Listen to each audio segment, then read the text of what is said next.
Hello, everybody. Good afternoon, good evening, good morning, wherever you are watching me from.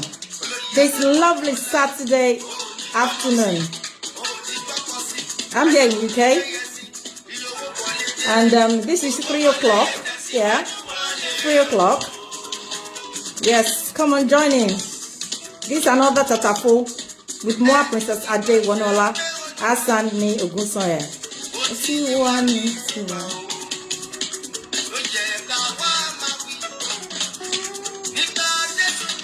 This is our first show of the year. This is our very first show of the year, 2024 Tatafo.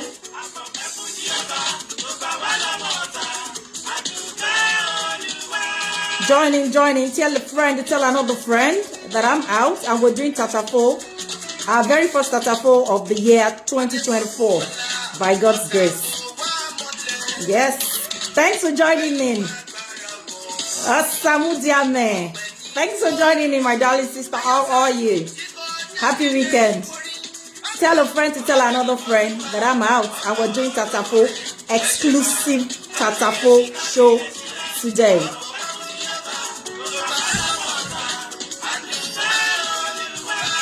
Yes, so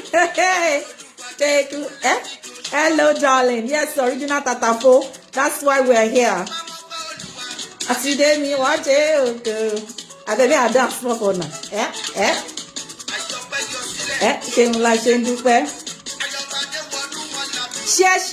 Share.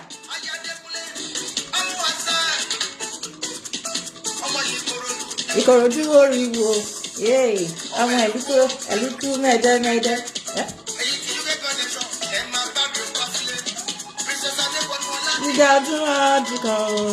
Thanks for joining in. Let's dance. You know I always dance. Okay, yeah.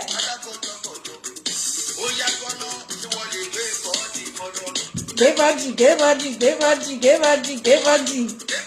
I'm going to be my body. Okay. My baby body. Yay. Thanks for joining in. Thank you, everybody. Yeah. Thanks. Tell a friend to tell another friend that I'm out. This is our very first Tatafo of the year 2024 by God's grace. Yes, so let's dance. So, hey, we should dance and thank God for His mercies. It's another beautiful year.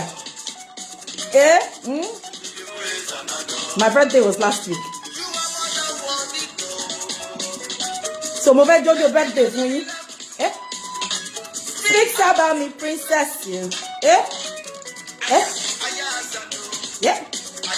Yeah, Adewonuola Hassan.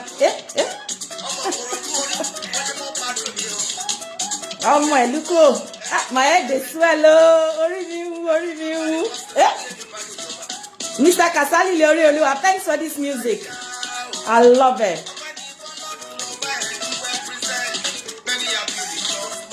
Thanks for joining in. Thank you, everybody. Hey. Thanks for joining in.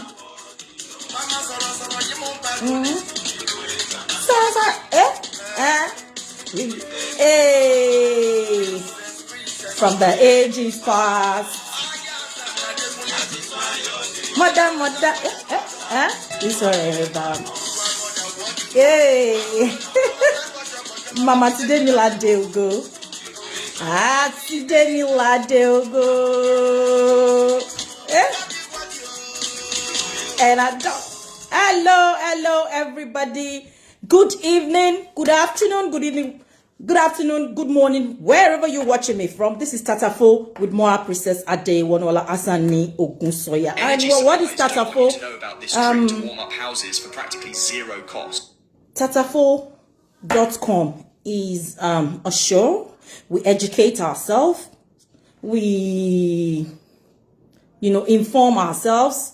We learn from each other's life experiences, most especially the educative part of it, and we thank God for his mercies. It's another beautiful year, our very first Tatafo of the year.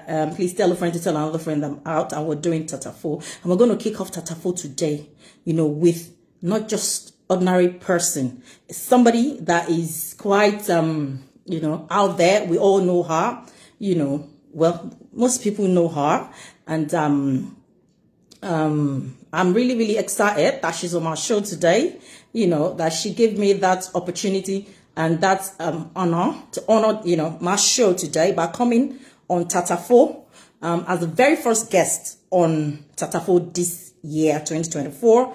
And today is going to be a call-in show. Yeah, please, before we start the call-in show, please no derogatory comment. No, be mindful of your language, be mindful of your words, what you choose, your words of choice. We have to be sensitive. We have to respect people, you all know. I don't know, maybe some of you have seen this BBC documentary about a certain church in Nigeria, and it was quite revealing.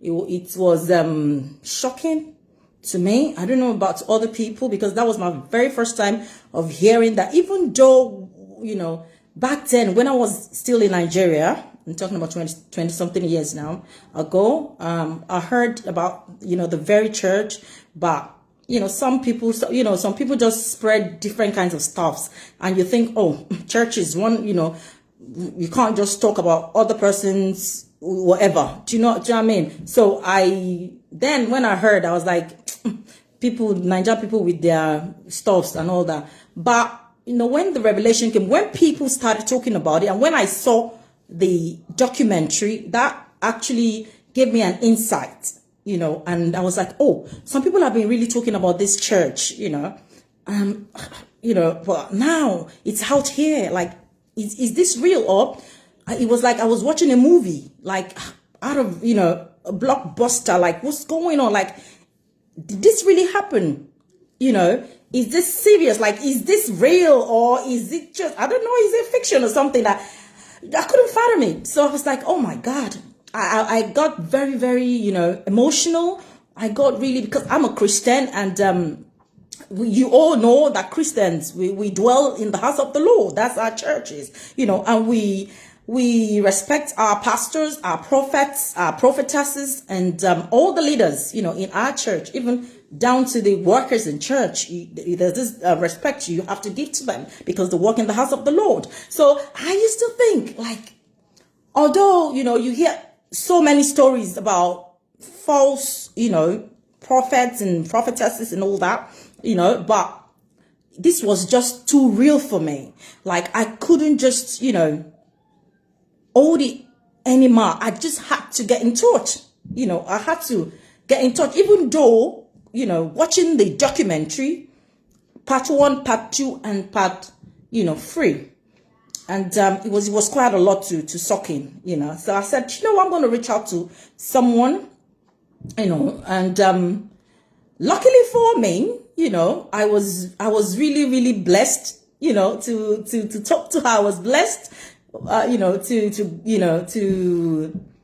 I heard so many things, but I was like, you know what? It's better to hear her story from her own very mouth. Another, says you should hear from the horse's mouth. And that's what we're going to be doing this afternoon. Like I said, no derogatory comments, mind your words, be kind with your words. So, and I reached out to her and, I just went, it's like, I went to her inbox and she responded, nicely and respectfully and, you know what I mean? And I was like, wow, this is a woman of God. Like, seriously, and we talked and I was like, you know what? I want to hear from you, from your mouth. And I want people to, hear you as well. It's your story to tell. Who are we to judge? Because, some people can be so judgmental, they pass judgment and they see things and they don't, listen. They don't digest stuffs before they talk. They just talk and, like that. So, I'm going to be bringing in, Evangelist, a former member. She was a former member, of, Synagogue Church of All Nations in Ikotun, Nigeria. She was a former member and, I'm going to be bringing her on the show this afternoon. She's going to talk and we're going to talk one-on-one and, listen to her and let's hear what she's got to say. So she's an evangelist. She's got foundations right now. Like, seriously, she's really reaching out to people. And her name is Evangelist Bisola. You all know her. You all know Evangelist, my madam. Evangelist Bisola Johnson, popularly known as Evangelist Bisola Johnson. So I'm going to be bringing her in right now. And I think she is on the show as well. Good afternoon, ma. If you're here, please can you say hello to let me know you are with us so I can put you through. Please, can you just request for me to put you through? Before then, I'm expecting that buzz from you. If you go down to your page, there's this whatever there, 2 persons, one the bigger one than the smaller one. Just tap on that, and I'm going to bring you in so we can start our show for today. Quickly before maybe she's getting ready because I can't see the whatever yet. Quickly, let me just run through my adverts. Princess Couture, Fashion Out the Liverpool. We do shoes, bags, as you all know. We do tops. What I'm wearing, I have them in colors, in sizes. We do them, we have your lovely jackets. We have espadrilles. We have this time of the year. We have nice stuffs in stock for you. Just go on my page. I'm on Instagram, Azan Adewonuola, Azan Princess Adewonuola, or you go on my TikTok as well, Princess Couture. It's where you can get you get lovely things, and they're quite so. Yeah, Sister Evangelist Bisola Johnson is here with us. So I'm going to invite you, and okay, I think the best thing for you to do is just tap there and request so I can put you through. Just try and request, ma'am. Thanks for joining in. If you're just joining us, this is Tata4.com with Mom Princess Adewonuola Hassan, and we are about to bring in our very first guest of the year, Evangelist Mrs. Bisola Johnson. Please, can you just request for me, ma? I can see you. You are here. Just request. You see, if you want to request, you would see there's this thing there. There's a portrait there for 2 people. You just tap that place, and that is going to signal to me that you are trying to come in, and I'll bring you right in, ma. Because I can see you are here, but you're not requesting. I can't see your request. Please, if you can, just tap that, and that will tell me that you're trying to join me, because I can't actually see you. But let me try again and see, because I'm trying to bring you in, but I'm not seeing you. Okay, now I can see you. I've invited you and I've added. This is Tata4.com with Princess Adewonuola. ni Ogunsanya. And right now we're about to bring in our very first guest of the year, 2024, who other than, a very, very honorable woman of God and evangelist, Mrs. Abisola Johnson. I'm adding her in now, so she's going to join us very, very soon in the next 2-3 seconds. Now she should. Yes, thank you for joining in. Hello, ma. Yeah. Good afternoon, ma. Good afternoon. Oh, good afternoon. Nice that you're here on our show. Thanks for honoring my invite to be. At the beginning, I was using my laptop and it wasn't, going through. Yeah. So, Okay, ma. yeah. Okay, ma. Thanks for joining in. It's a great privilege to have you on my show. And opening the show 2024, it is quite a big thing for me. I'm really honored, that actually decided to come on my show. Thanks for joining in. And please, can you introduce yourself properly to our viewers at home, ma? My name is simply Bisola Ebziba Johnson. I am an author. I'm a counselor. I'm an activist. I'm a preacher of the gospel. I'm a writer. Yeah. And we do benevolence. We do a lot of stuff. Oh, okay. Nice, really nice to meet you once again, because I've met you. This is the official one. Yes, we'll be talking so much today, and it's going to be, we're going to be elaborate on stuff. So people have started joining in, and there's going to be a call-in session, ma. And we want to hear your own side of the story, because it's your truth, it's your story to tell. Who are we to judge you? So I'll be talking about an interview you were featured on, and that was BBC interview, the documentary on late TB Joshua's church, Synagogue Church of all Nations. And you were one of the women that was interviewed, and you featured in that documentary. And it was so intriguing for me. It was really, it was a big thing for me, when I heard I heard the white women, I heard my other sisters and other brothers of ours, and who am I to judge and all that. So today I have so many questions. People have thrown questions to me to ask you, that they really want to know what really happened, and all that. It's just like I said, it's just like a story, it's just like, we're watching a movie, from an horror movie, really, to be sincere. So let's start with this. How did you find your way? What led you to Pastor Joshua's late Pastor TB Joshua's church, the Synagogue Church of all Nations? What led you? How did you find yourself there? Okay, it happened like we're not going to tell so much story because it has been said over and over again. Oh yes. And this story, I didn't start on BBC. I've started like 20 years. Yeah, I've started like 2008. Oh. We're talking about more than 15 years now. Oh. And in the course of this journey, I've written few books. Okay. This one, Reasons Why You Should Not Visit the Synagogue. In the lifetime of TB Joshua, I wrote this, the TB Joshua I know. This is 2015. Okay, ma. And I also wrote this one on Christ the Rock. We are still going to get to that. We're still going to get to that. You're going to talk about the book. But for now, so it's happened. To Jeep. It happened that I was working somewhere in Kano, and vicissitude of life caught up with me. Yes, caught up with me, and I had issues.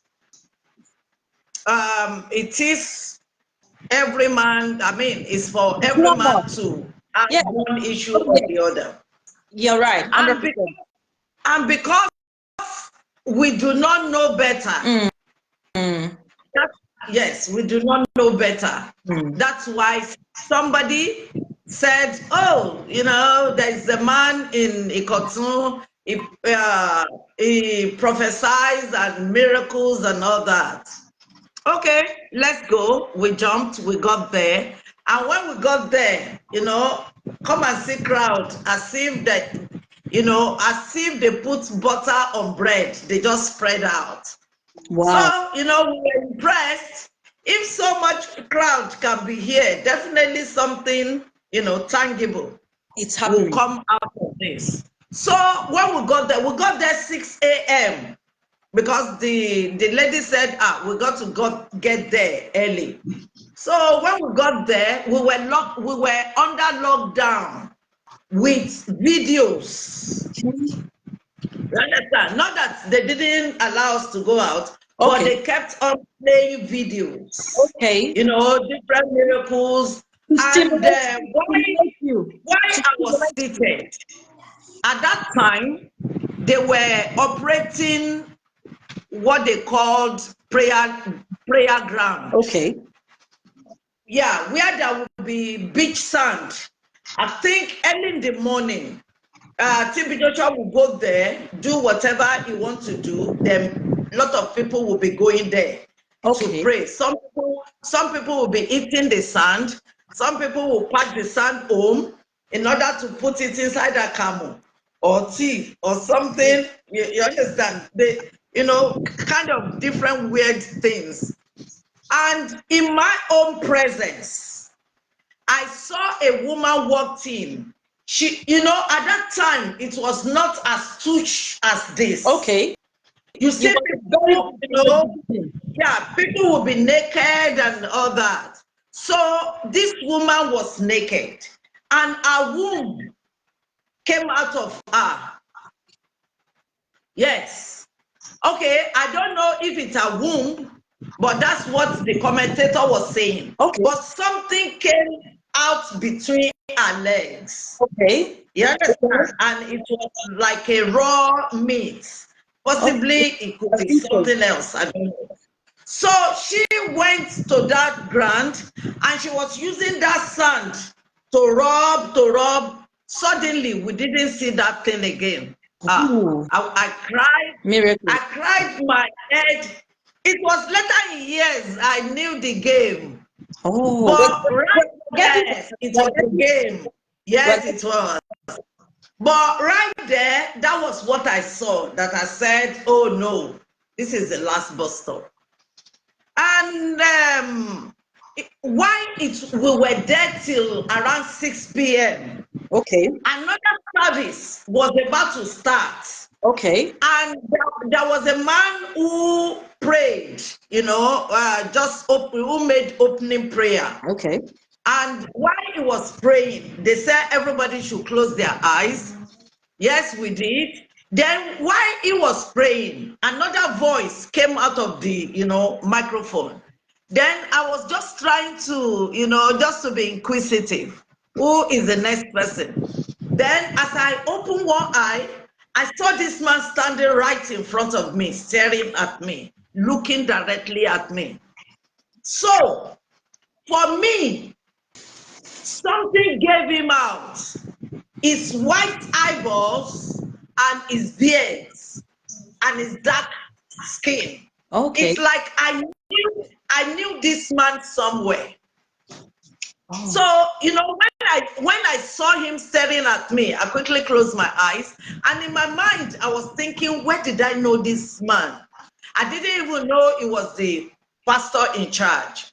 Okay. Then I remember, because it's like I dream a lot.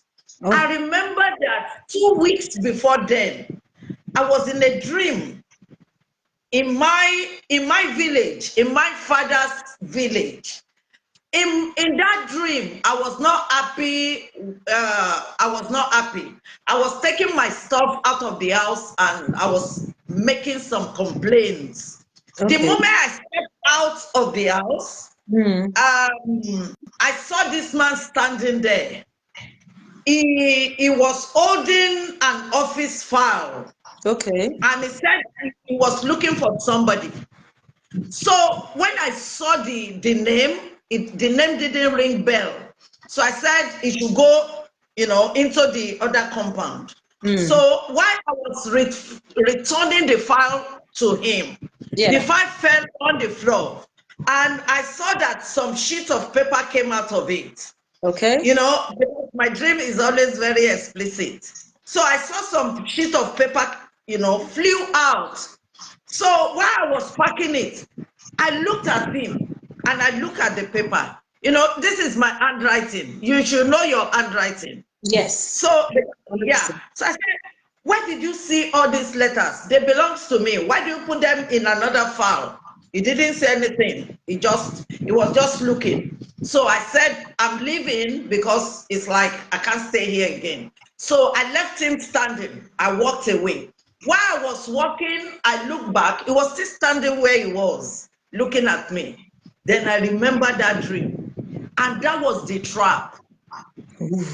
It was the one. I said, maybe God sent him to me. Somebody who is in the world, who doesn't care about church, and being born in a Muslim home and living your life, you understand, and having problem coming to that point. So you think maybe God sent him to you. Okay. And another thing that compounded was that immediately after service, one of his disciples came to me with a small paper and said, man of God would like to see you. Okay. Inside me, I said, hey, I want to see him. So, yeah. You want your miracle. Yeah. So I waited, and he didn't see us first day, second day, third day. People always stay around, going to the toilet, big cafeteria, and the place was dust. But people still, stay. They will be using his name to sing. And everybody, it was almost at the point of being their God. You understand?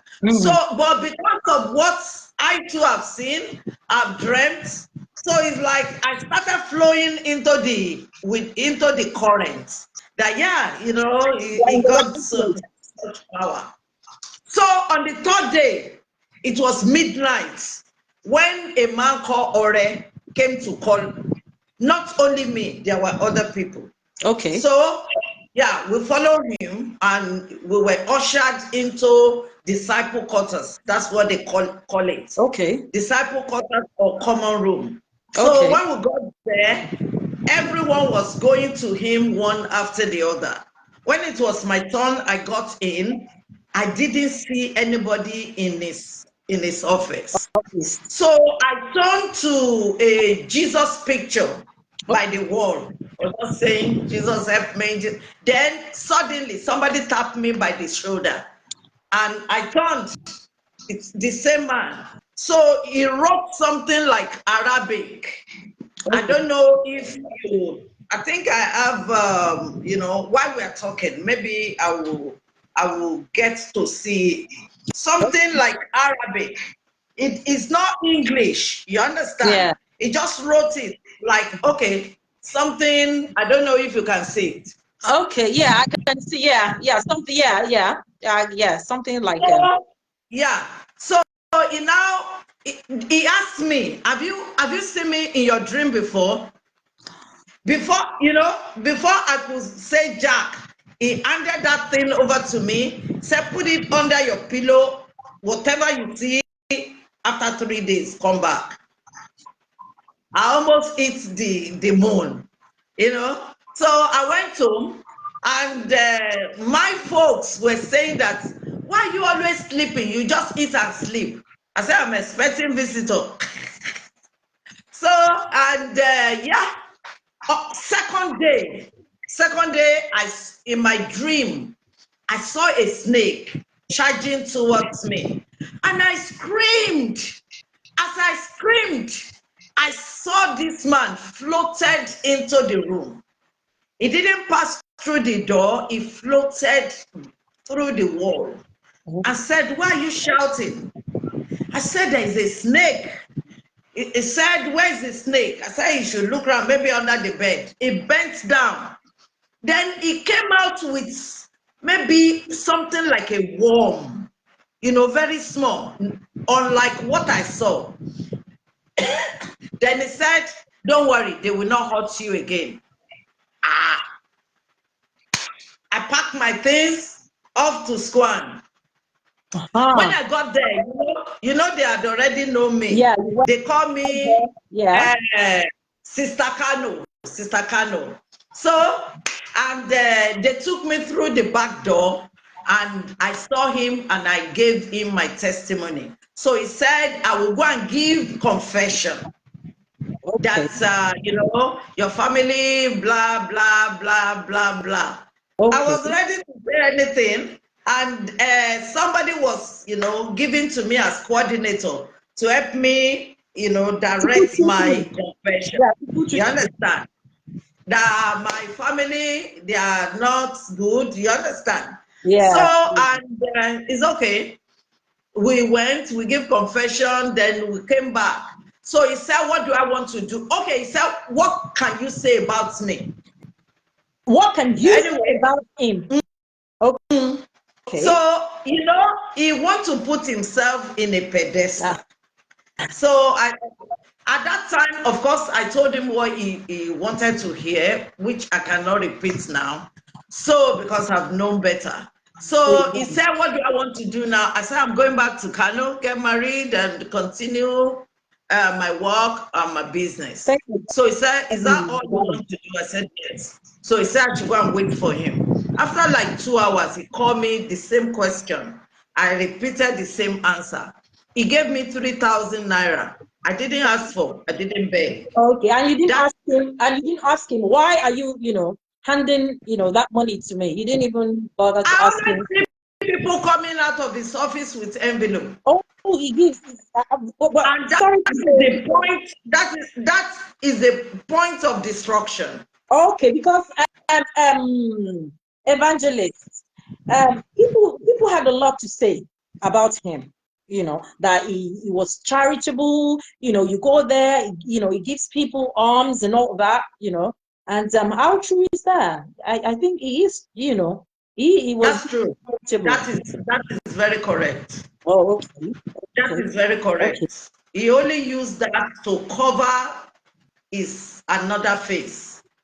Okay.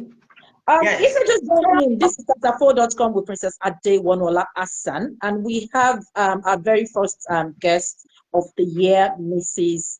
Bisola Johnson. You all know her. She was a former disciple, in Synagogue Church of All Nations. She's here to talk to us, or our experience following the exclusive BBC interview that she featured in. So, please just tell a friend to tell another friend. She's here. I'm going to be doing a call-in. Thank you. Moving forward, Mrs. Evangelist, you're an evangelist, and I'm happy for you, ma. Evangelist, ma. You said you spent 14 years, because I watched that interview, the documentary. You said you spent 14 good years in. True. Okay. Can you describe how those 14 years, how were they? What happened? What how could you just elaborate? Tell us how, just describe to us how you survived, what happened, and like that, just describe those 14 years in details. So we, just okay. I've laid some foundation of how I got in. Yeah. So, after collecting the money, I went back to Kano. I worked with a company under Okada here. So we don't need to pay for flight. Oh. It started after collecting sticker, calendar, and other. It started from the plane. When I put my head, on the rest, that I had him calling my name audibly. Really? I look around, I didn't see anybody, but I heard that voice that I've heard of him. So, but it was a thing of joy for me. Oh, Papa is protecting me, as some of his followers usually do. When I got to Kano, I couldn't concentrate. I became delusional.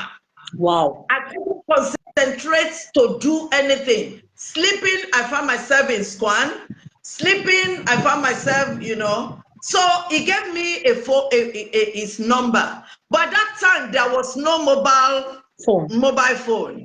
So I always go to Nitel, but it didn't click. Oh. There's no point waiting. So I jumped into Okada here, come back to Lagos, and they saw that I came and they ushered me in, and I told him, he said that was the reason why he asked me what I wanted to do.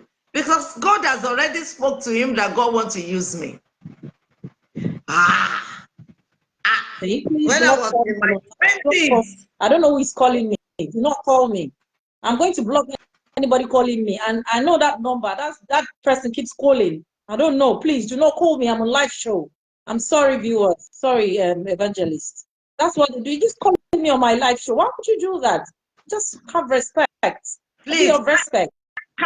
Kindly listen first. When she opened call in, then you can call. Yeah, we can't do two things at the same time. Thank you, everyone. So it was a struggle, but I just said, okay, let me give it a shot. You understand?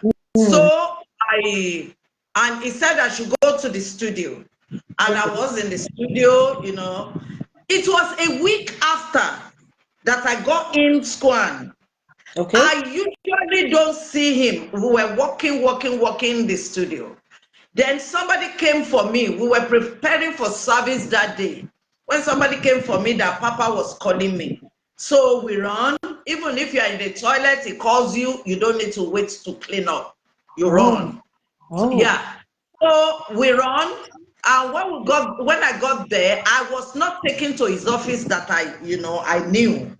I was ushered into another apartment, which happened to be his bedroom.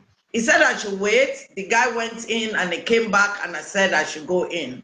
When I entered, he said, "How am I faring?" I said, "Yeah, fine." He said, "Oh, because at that time they don't eat fish, they don't eat meat." So he said, "Am I coping?" He's like, "I'm trying my best." So he said, "Okay, if I want to eat better, I can come to him anytime. That, it's my father. Don't worry, don't be afraid." You understand? So I know you can do it. That's why I took you to the studio.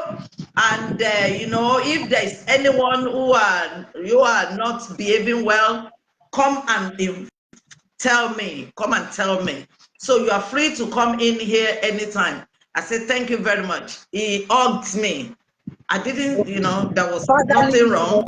Yeah. So on coming out of his apartment, it's like, I'm in charge of the studio. If anybody, a human being. Sorry, ma. Like I said, it's going to be Omar Fegoni. At what point? Hold on, ma. When you got to Synagogue, ma, when you left Kano for Synagogue, were you thinking of staying there, or were you thinking of just going there for prayers and returning home, or you just? I came back to complain.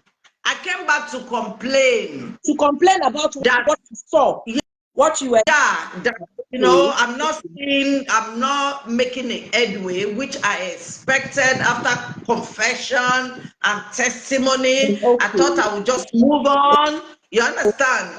In a stronger way. So he said, because God has already told him that he wants to use me. Okay, God told So that's why I was having such experiences.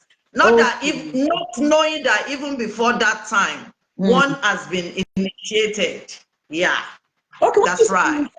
When you say initiated, like, what do you mean by that? Like, when you say something, is it like an occultic setting or what? Like occultic. One spirit has been compromised, because how can you give me a enchanted paper to put under my pillow? So why did you? How can I shout? Why did you put it? You should have done. Why did you put it when he said you should put something you didn't know? Something you'd have said, Daddy, what is this, sir? Why is it? If I were in your, I started by saying we do not know better. Oh, okay. You started by saying, okay. Yeah. You know, there is a girl now from what do you call it? From South Africa. Maybe I will repost you will listen to it. I will I repost thought it. she was in the documentary. She No, was no, in no, the no, documentary. no, no. No, I'm just saying another So, story. oh, okay. Yeah.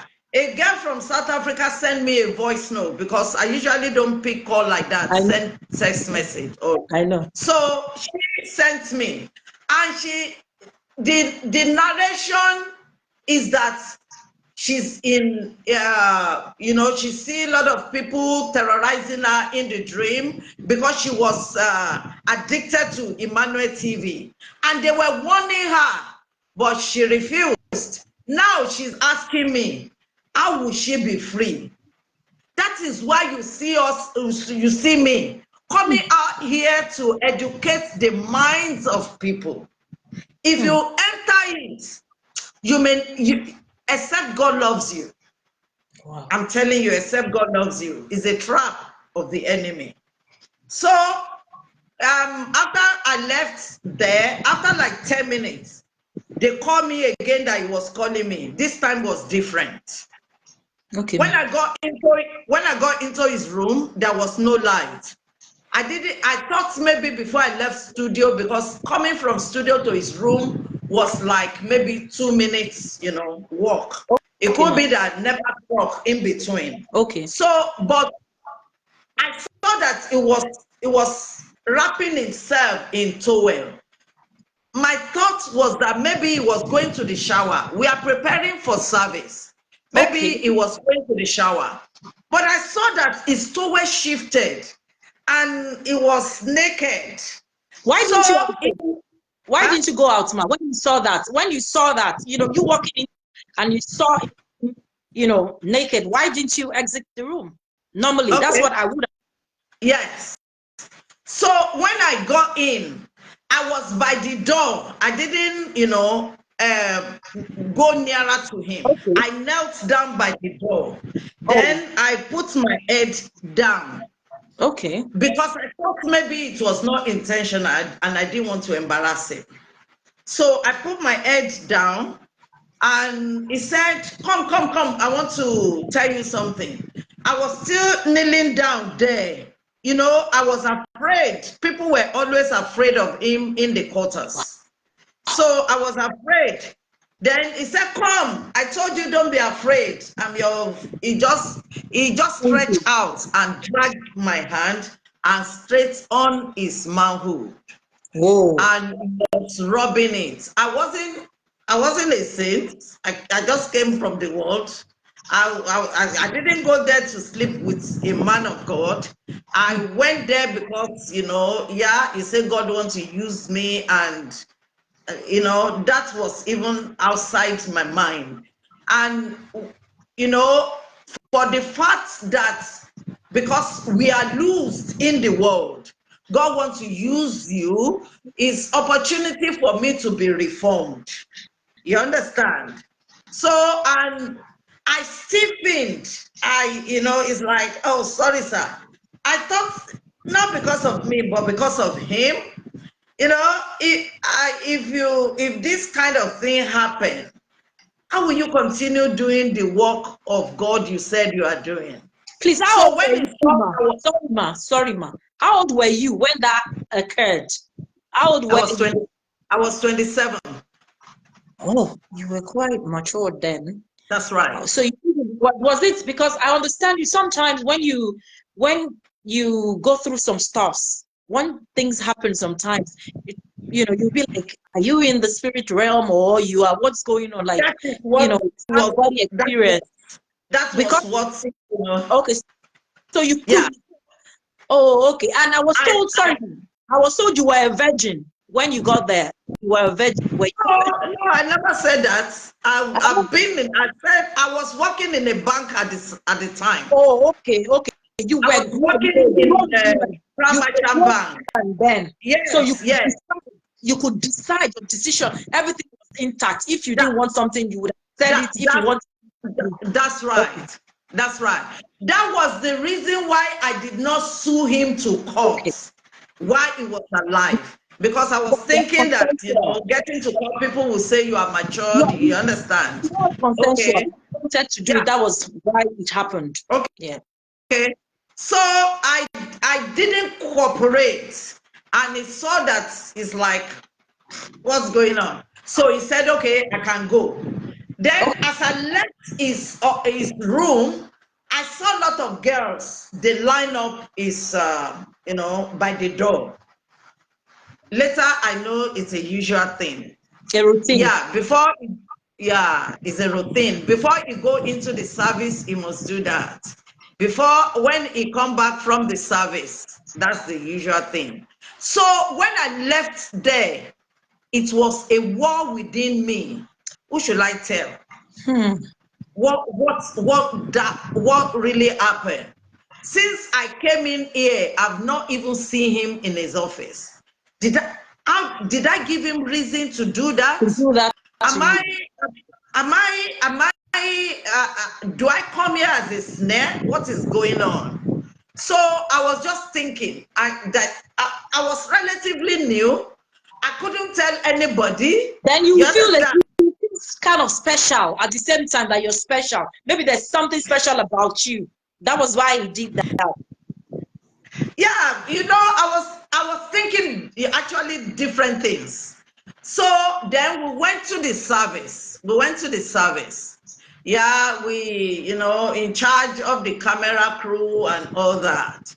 So immediately after the service, he called me. He said, "How was the service?" I said, "Fantastic. Have you tell your people to go and shower? Have you showered?" I said, "No, we just enter, we are previewing." And he said, "Okay, go and shower and come back.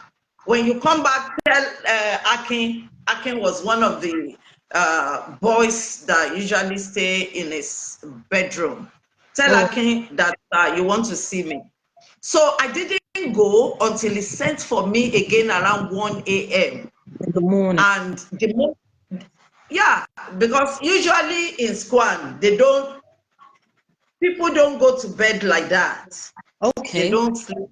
Yeah. It will be an offense if you go to bed even without telling Yes, him. I saw that. Yeah, I saw that in the documentary. I saw that. Because And do you know that one of the white people came with a receipt that he signed that go and sleep? Oh yes. So if she didn't come, people will find it hard to believe. To the point that even if you are going to, if you want to leave your duty post to go to the toilet, you need to pass through his office. Yeah, he was really in charge, in control of everyone. So by the time I got there, the moment I closed the door behind me, it was stark naked. He was stark. Yes, he was stark naked. And dragged me to himself and, you know, say I should, you know, rub his body with dusting powder, I should suck his manhood and all that. So, should I run away?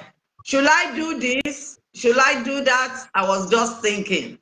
But why in the course of that, you know, thoughts, different events happen. Lots of events. Like what? Yeah, a lot of events, you know, maybe meetings, disciple meetings, reports. And in that report, I was, you know, well recommended. You see, Bisola, she left her job to come and be here. She's not on the same level with you guys. You understand? So that's why she will be in the studio. You know, before that. That's why she'll be in the studio to take charge. Then a lot of assignments were given to me. I began to run voiceover on the, you know, on Synagogue tapes. And I started doing graphics and video editing. Then I advised him that all these videos that you put here can be stolen or fire can. Why don't you keep some of the master tape in the bank? that was, good for him. He called Mr. Rotimi, who worked in First Bank, and videos were. So over time, I begin to speak. I want to ask a I question. begin to speak that it wasn't only me. Hold on, Okay, ma. Hold on, ma. Evangelist. After that, what happened, in the bedroom, whatever happened, some people were asking, why didn't you leave the next day? Like, what happened? Did you, okay, because I if don't something know. like that, I don't know. okay. I do not know why I didn't leave. Okay. I didn't know. Okay. Possibly I was afraid. Possibly I was, I don't know. I don't know. You just I'll found tell you, I don't know. yourself stuck there.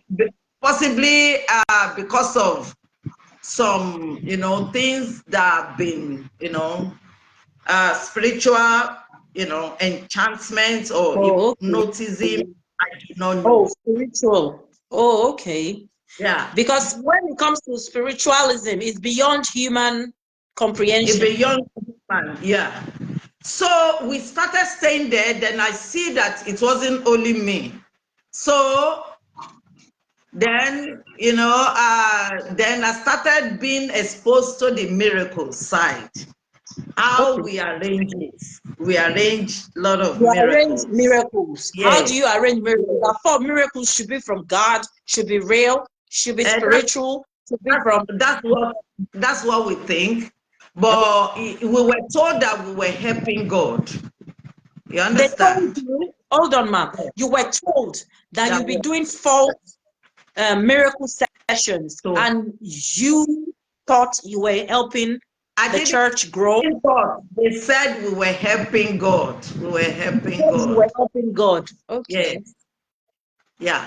So you see that people will come with maybe leg ulcer that they will put cancer to it. Mm. And when we go to the, to the private to camera it as before, as they are coming in. Before and after. And yes, then these people, they may not get healing, Because it's false.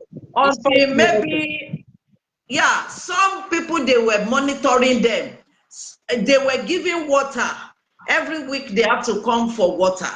So I don't really know if it's the water who aided the healing. And Mrs. Igodu, the nurse, was also there, giving them some injection and, medication. Okay. Yeah. So the sore may take like 6 months, 1 year to get healed. Then that will come back to me again in the studio, where I will put it on video, the before, the after a few days, with the graphics after a few days. Then I use voiceover to run it. That's, these people came last week, or they came 2 days ago. Here it is, and it will be taken to television house. May the Lord forgive me. Amen. Yeah. Amen, ma'am. So, and after some time, other things were happening. Like other what? things were happening. I see underage girls sleeping over in his bedroom. Yeah. Hold on, ma. How did you know that? Were you frequent? I said I saw them. Oh, wait. I said I saw them. Oh, because you said in his bedroom, you have to leave somewhere to go, to his bedroom. And will you go to him and you will see the girls, or you were hearing, a bit of whatever? Not hearing. After I've been inducted in, I had little power, so to say. Because you became a disciple yourself. Yeah, because the moment he said God wants to use you, you have become a disciple. Yes. Okay. You don't go out. You don't visit home. You know, Wow. the manipulation, he has said that our problem came from our Your family. family. Yeah.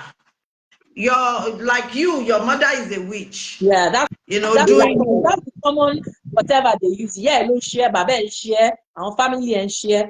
It's so common among. when my mom came, it's like go and tell her not to come again. Okay. And I went, Mama, Emma Wabimo. You said that to your So mom. I did. Wow. Yeah. So then I stayed. Then because of the position I was given, I had audacity to enter his bedroom as I Okay. like, without being Now stopped. I understand. Now I Yeah. understand. Anytime he want to do is, he will say, oh, call Bisola to bring video tape for me, video machine to come and play video. Is a lie. Then later, some other girls were sent to the studio to work with me, Okay. So it's like there is a group of girls that are special. To daddy. If you are not in that group, you understand? So to the point that 4 or 5 girls may be with him and he will be naked and doing whatever he wants to In do. the house Yeah. of God. He has his God though, and I have my God. And I'm going to give, accounts of whatever I've said or I'm saying. That's why I said I want you to come and say, it's your truth.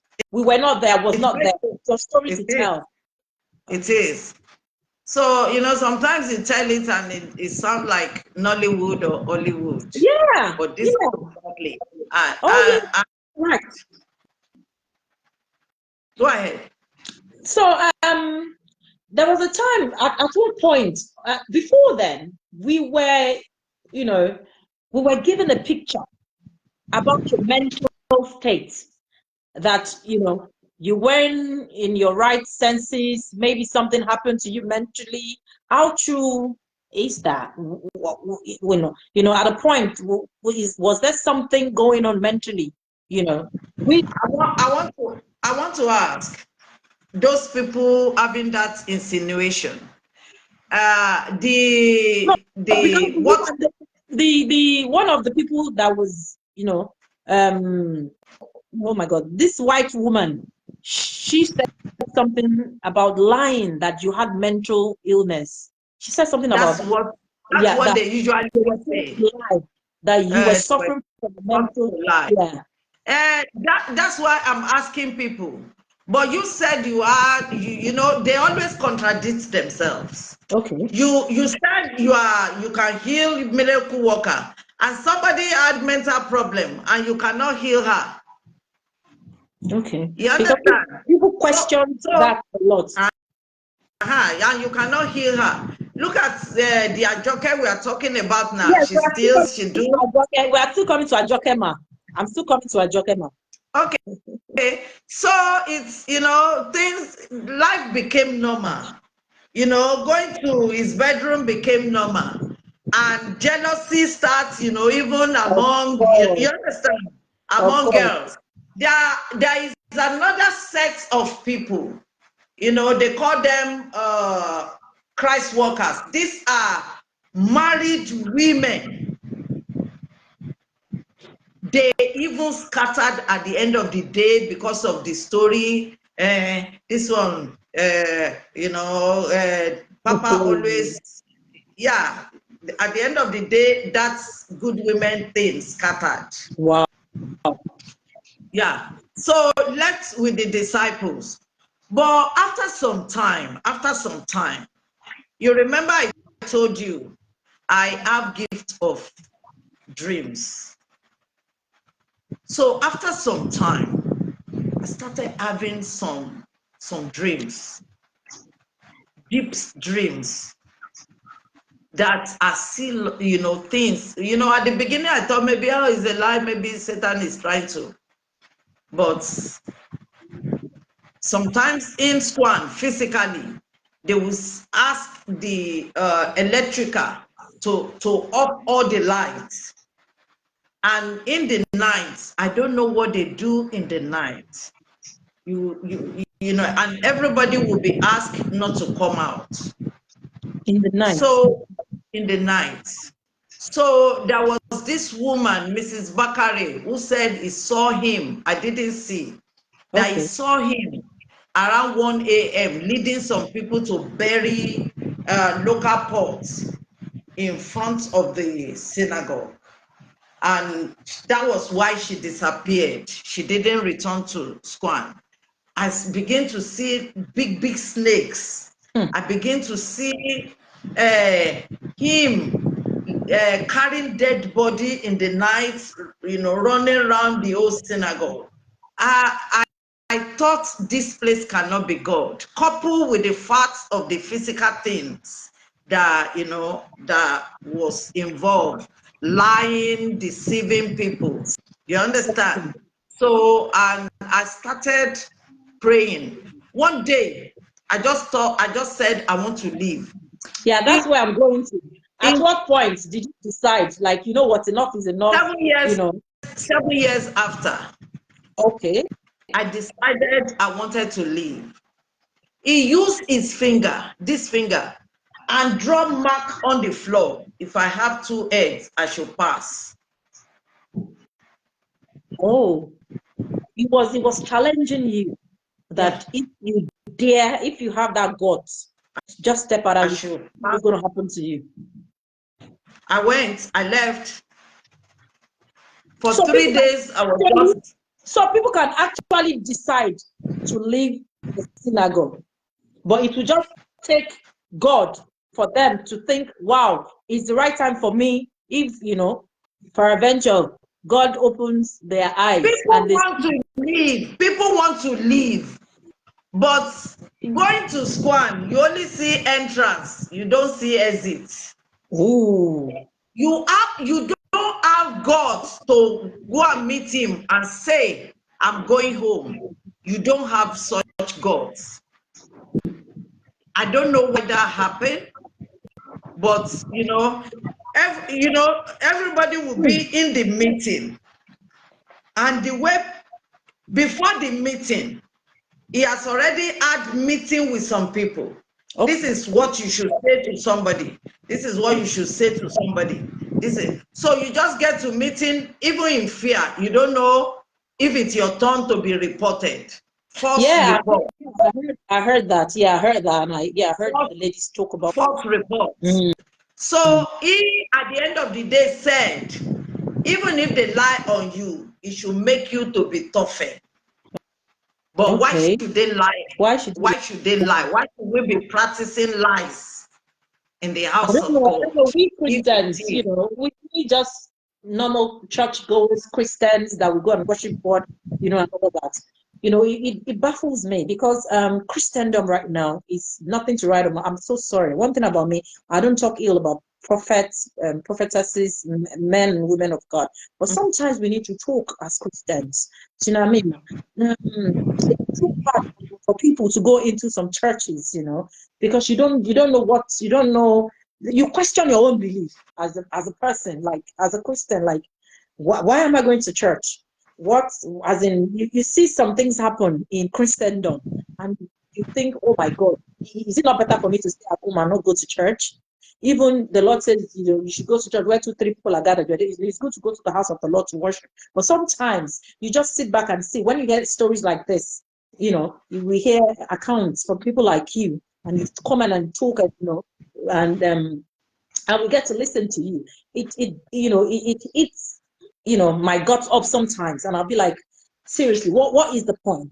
Because you see, our people, especially we Black people, we love to go after miracles. You know, we are miracle seeking people. When we go to church, our aim and, you know, objective is just going there to receive one miracle or the other. You know, I'm not saying all churches, some churches are good, some churches you receive miracles, but not all churches. So what can you say to us and to people out there, our viewers out there, that they're always itching, they want miracles. I want God, you know, I want something from God, and they'll go to any extent like you did, because you were seeking miracles. You wanted That's to true. go and receive something from God, and you thought that was the That's right true. place for you. What can you say to people that are still out there seeking desperately for miracles, in the wrong places? What I've been saying over the years is that nobody needs any third party God.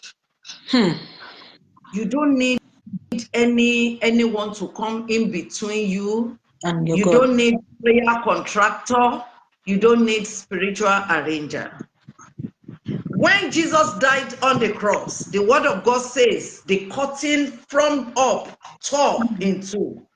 The curtain didn't tear from bottom so that people would not say somebody did. But it tore from up. And the job of the priest, the job of the Pharisees and the Sadducees ended. Meaning that the curtain, because at that time there was curtain, it's only the high priest who have the audacity to go into the Holy of Holies. You will stay out. But now the curtain has been torn, we can see God. And that's why Hebrew 1:1 says, in the time past, God spoke to our fathers in different ways. But right now, he's speaking to us by his son. Hallelujah. No man died for us, only Jesus died. Amen. Hebrew 12:2 says, looking unto Jesus, the author and the finisher, the beginning and the ending of your faith. Amen. When we get to heaven, there will not be Daddy G.O., there will That's not right. be Chairman. Mommy G. It's going to be you alone facing your destiny. Oh, yes. So people fighting for somebody or shouting, God of Babalola, God of this, God of, you are wasting, don't you have a God? So what we are saying is that people should go and know their God. It said in Jeremiah 33:3, it said, call unto me, not call unto pastor. But we see in the churches today, Hebrew 11:6, God says, by faith you please me. But right now, you must go and buy water. By water, they please God. They will give them oil. They will give them, and all those things people can get from herbalists.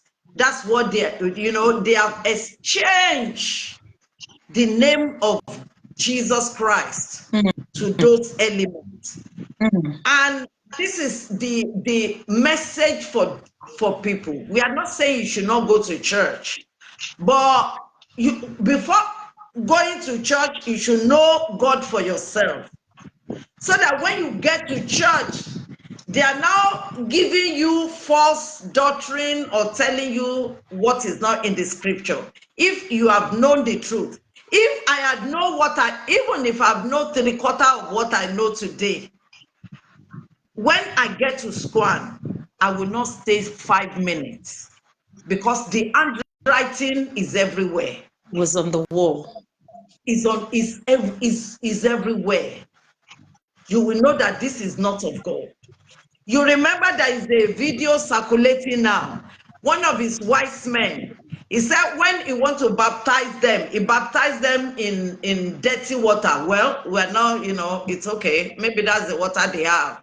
If you can just, take yourself in the water. Not only that, they said he was naked, and they too were naked. So I then, just like the Berean, when Paul teach, they will go back to the scripture and say, share what he talk, not true. So when you hear things like that, you go and check when John the Baptizer baptized Jesus. Were they naked? If No. they are not naked, No, so you there's know nothing. that this is There's nothing authentic. on. No. You understand? People are no longer following God. All they follow is, oh, the man is handsome, he can talk well, he gives to the poor. There is a man in the book of Acts of Apostles. He gives did more than TB Joshua. His name is Cornelius in Acts chapter 10. So God looked at him. God told him, you are a giver, but you need salvation. There's difference between, giving and knowing the way to the kingdom.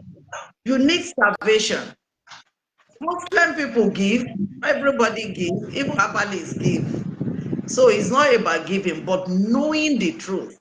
Knowing, if you know the truth, you will not be treating your other fellow brethren the way TB Joshua treats it. The relationship between TB Joshua and his disciples was relationship of master and slaves. So there was no point where you actually enjoyed his presence or the church, or has he always been like that, like hush like that? There was no time you had good times with him. Was he always like that? No memory of yours could recall that part of your life at the synagogue that you enjoyed yourself and you were happy, you were in the midst of others, like, you can't recall at any point you enjoyed that place as you can imagine grown up will be laid flat to be laced with koboko. Back to your question, is there no any other time? Yeah, that I want to give you analogy. You go to the market and buy some chicken, okay, and you keep them in your backyard feeding them. Feeding them is a good memory for the chicken. But what is the purpose? What is the purpose of you feeding the chicken? You are feeding them fat in order to kill them or to sell them. Okay, I understand. That. What is the Okay. I see myself that if you don't get to a point where you want dignity for yourself, one will be under short-changing of his life. Say, Shebi, I'm traveling outside the country. Shebi is feeding us. Shebi, no, you didn't. You don't respect me. You don't respect that I don't want this. You don't respect why I am in the synagogue. You force yourself on me. So you made me to come there because of your pleasure. You understand? And not only for me, you are deceiving people. You are deceiving people. And you guys, so you couldn't talk to nobody. You couldn't tell people that, look, don't come here. This place is not the right place for you. There are a lot of deceit here and all that. You couldn't talk to. We don't go out. We don't go out. If you are to be sent out, you'll be sent 4 or 5. So no family, no friends. So they want to, they want to turn it, all of you against each other, divide and rule. Divide to rule. That's right. So there's no how you can. Okay, let me give you an example. If we are going to the bank, okay, Bisola, you're going to the bank, sign the pass that you will give to the security at the gate. You understand? Then these people have, follow. Do you want to follow her? Is a liar.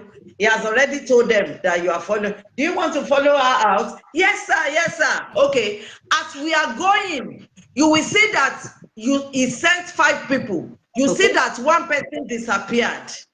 By the time you look back, the person come. He has already called the person, monitor her. So he will call somebody else. The person is saying he should monitor.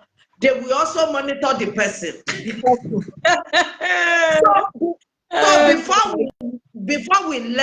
before we leave, we are already enemies. I know. We are already enemies. I get your point. So you did that when you are going out. You are in the midst of unfriendly people. Okay. And because you two, you have been used. for that in different ways. You just take it, Okay. The documentary, people were saying, why didn't you have the documentary, when he was alive to defend himself, and all that. Sometimes some people will just hook up some stories after the death of a person and be like, especially the men of God or some, big whatever dignitaries. And they were like, why didn't they do the documentary, and why are they bringing the documentary out now that is gone and he can't defend himself? What can you say to that? I was listening to somebody, a therapist, who said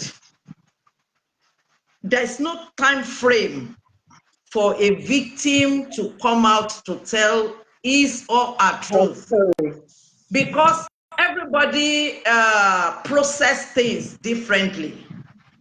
You understand? For me, I have been talking since I left SQUAN 2008. I have been talking.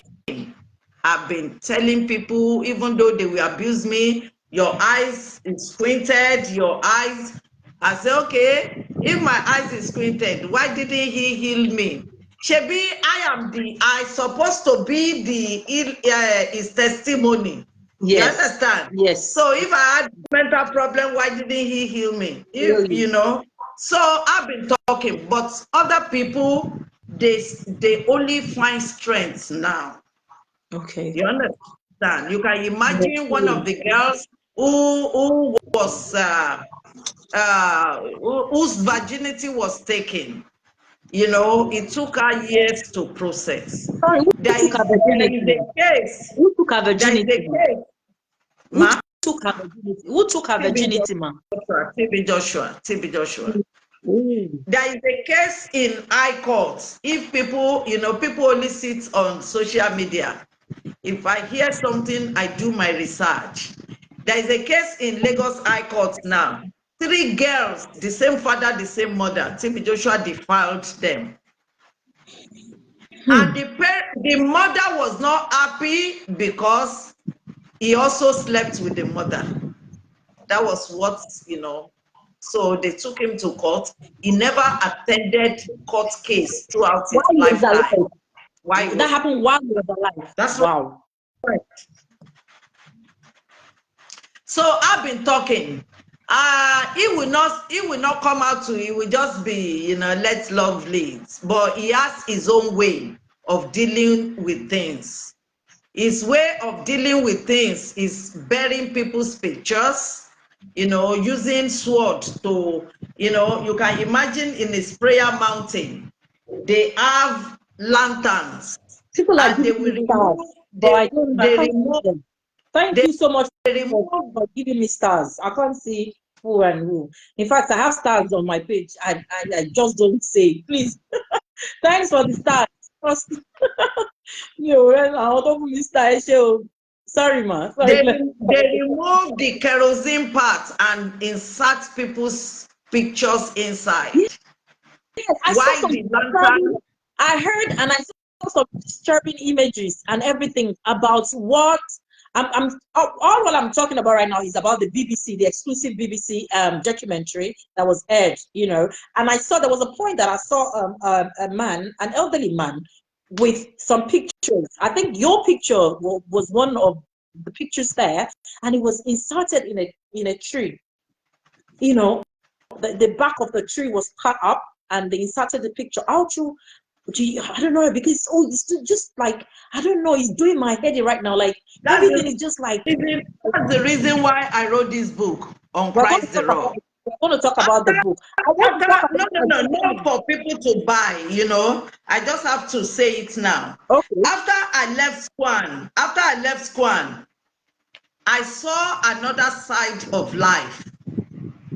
I left SQUAN after 40. That was when I began to bedwet. Bedwet? Yes. Look at, the list of it is on edge. Yes, you know what, ma'am, you're going to talk us through your books at the end of the program before we round that up. You're going to talk through the books, so that viewers can, know where to get them from and how to get their hands on them. I want to say something. I'm going to open the lines right now. Okay, I'm opening the line for viewers to call in and ask questions. Please, viewers, I beg of you, no derogatory comments. Be kind with your words. I'm used to it. Don't worry. You know, I trust my viewers. It doesn't get past my skin. I get you. So to call on the show, and you know, it's just WhatsApp. It's WhatsApp. You're calling on WhatsApp, and the number is 075-875-75926. Once again, 075-8757-5926.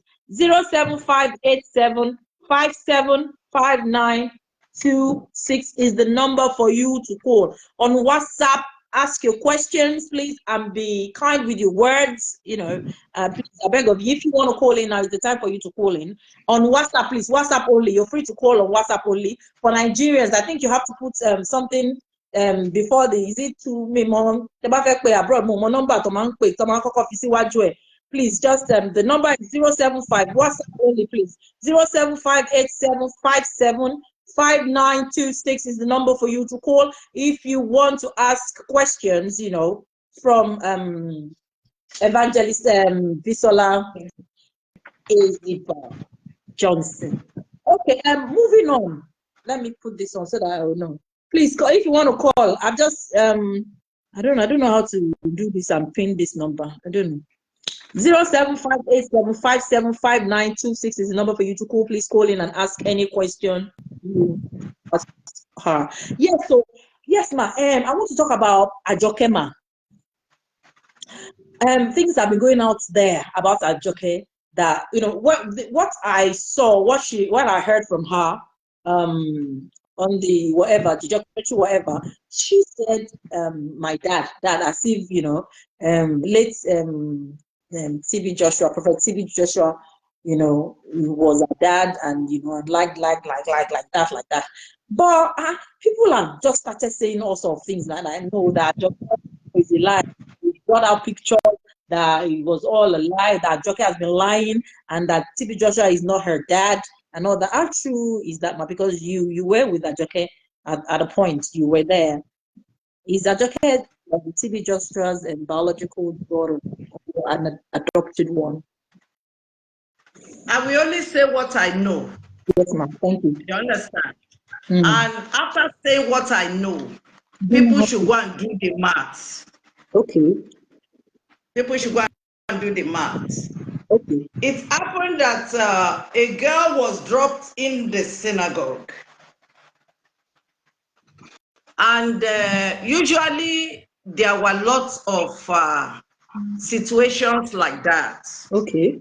Where people will abandon their children, possibly, you know, because of poverty and all that. Okay. So the usual thing is that they will inform TB Joshua, and those children will be taken. Yes, I'm listening to you, ma'am. Children will be taken to orphanage or to police station. I think we have a call, ma. I think we have there's a caller, right? Oh God. What's going on? One moment, please.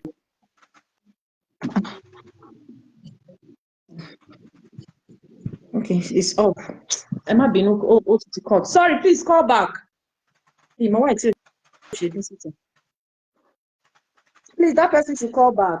The number for you to call once again is, one moment, please. Let me just try. Let's try and pin it.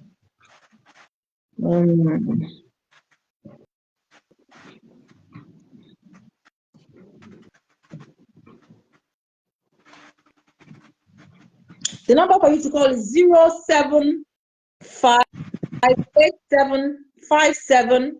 075-8757-5926. 87 57 59 26 is the number for you to call if you want to call. Yes, my hair. You said normally some people will just bring, you just see children at the door, whatever. So, but this particular one, he said some women should take care of her. Okay? So the girl was growing up in Squan, and TB Joshua was really fond of her because the girl, there is a door connected between his office and let's say backyard. Okay. Where Joke and the women taking care of her, where they stay.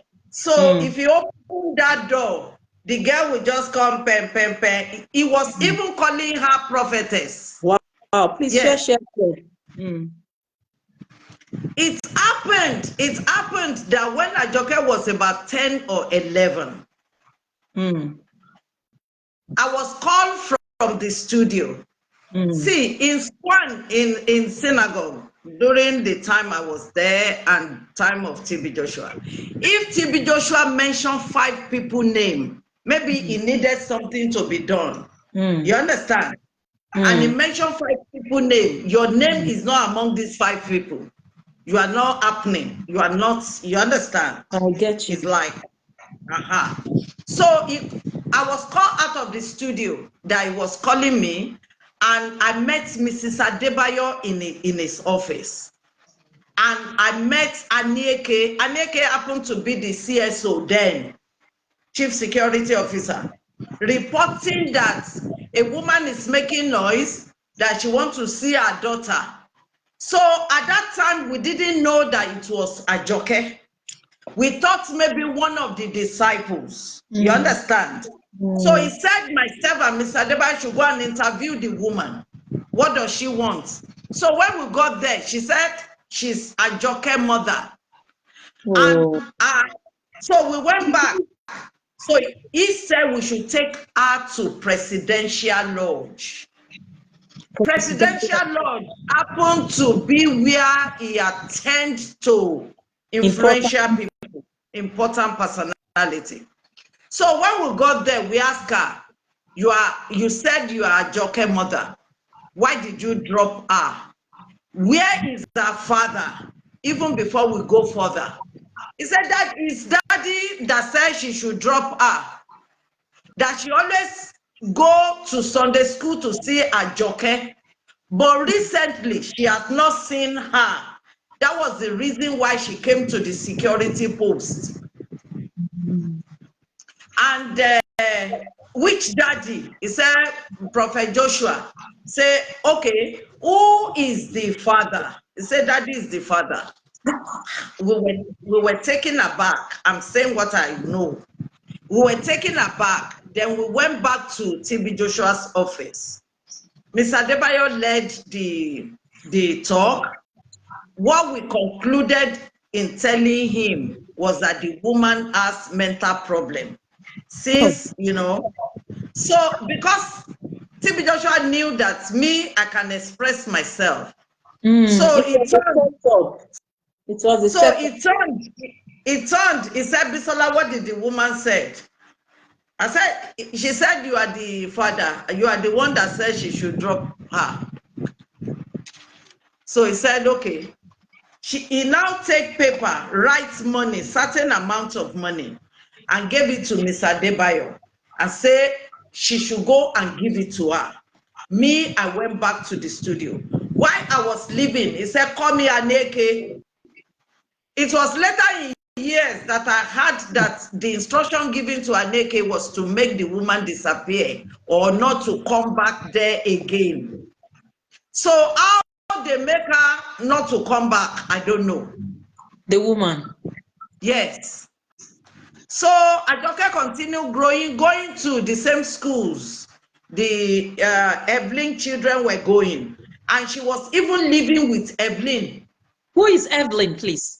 Who is Evelyn? That's Evelyn Joshua. Late TB Joshua's wife. Yes. So after she has grown to a certain level, the women at the back, they were sent away. You understand? And Ajoke was handed over to Evelyn. Even when Ajoke was, get in trouble, it was Evelyn who usually, talk to, come to her aid. So they lived together in Ikeja before, because at the time, Evelyn was not living in the compound. So she was living in Ikeja. So when they eventually moved to Synagogue, all of them came. But at a time, Ajoke was sent to the disciple quarters. You understand? So that was when Ajoke grew the wings to go and challenge him that he was sleeping with. Yes, because Ajoke is not like Sarah. Sarah is always very timid. Sarah, Madam Evelyn's daughter, Sarah. Yes. Okay. Yes. But Ajoke is, she's outspoken, yeah, fun-loving person. Yeah. So she and the youth in the synagogue, they were friends. I believe many of them were telling her that your father, you understand. So that make her to go and confront him. Yeah, rebelled against him. And after confronting him, TB Joshua didn't like it, and it's like he started hating her. So deep down, between I and you can say Ajoke is late TB Joshua's daughter. For me, Naim born that girl. He resembles her because I can read a lot of comments here. Different comments. TB Joshua has a lot of children. He has other children everywhere. But people are telling me to ask some questions, okay? Please tell us how he met his wife, Evelyn. Do you know how he met his wife? She granted interview, and she said when she got to a certain point in her life that she needed direction. Okay. Someone directed her to meet TB Joshua. Okay. And within 5 minutes, they were doing consultation. He said, "You are my wife." Say that's the rest, you understand? So from there they started. That's what she said. And but after she had Sarah, they were not really together. They were not really together. But why?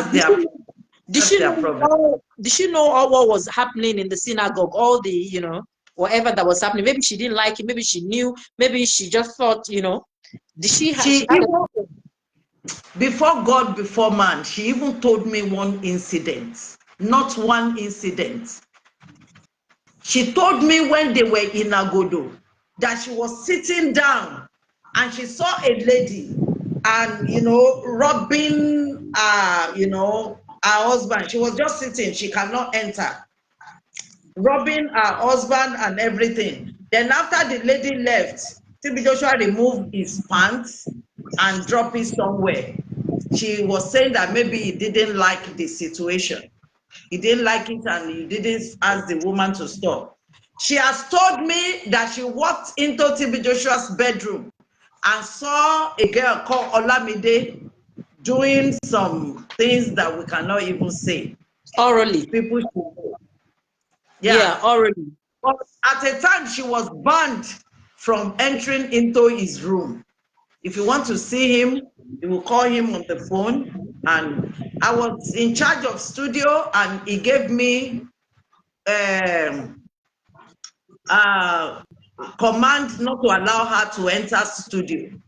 So she has come to studio, and I walk her out because I don't want trouble. Yeah, you understand? We were told that she was sent out of the synagogue, penniless, nothing. You could see, I mean, saw her. I saw the documentary. I saw her. She was so broken and all that. And he didn't even care about like someone, for me, I'm like I said, I don't judge men of God. I don't. And women of God, I don't. But sometimes, yeah, it's good for us to enlighten ourselves, to create awareness, to guard our own mental states and our religious beliefs, that when I believe you 100%, somebody's one Miss Kelly Karama, I don't know, yeah, a man or a woman, Kelly Karama is saying, I believe you. I believe he wanted to, I believe your every word. He says he believes everything you're saying. But some people, I have no reason to lie on him. I have no reason at all. There's because no reason. some people, There's because no reason. how have you been able? How have you Everyone been able to adapt with, people keep cursing you. As I was on your show, the last show you had, people were cursing, they were saying all sorts of things, liar, this one. Don't mind them. How are you coping with such words, derogatory comments, abuses, and all that thrown at you? Yeah, because you're saying your truth. Because it is your truth. It's just story to tell, not ours. You went through that. You went, you saw, and you conquered. Hallelujah. I'm happy for you. Because fine, I really looked deep into you and I saw when you were on your show and the way you were answering. If it were to be me,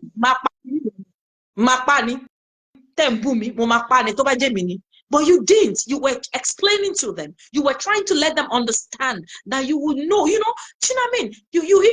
That was why I was like, you know what? I am going to get in touch with you because you actually touched my heart. The way I watched it, it was 1, 2, 3. The documentary was in 3 parts, and I carefully, in fact, I listened carefully. I followed your story, and I said, you know what, I'm going to get in touch with you. And you know what, you are an amazing woman of God, and I am happy for you.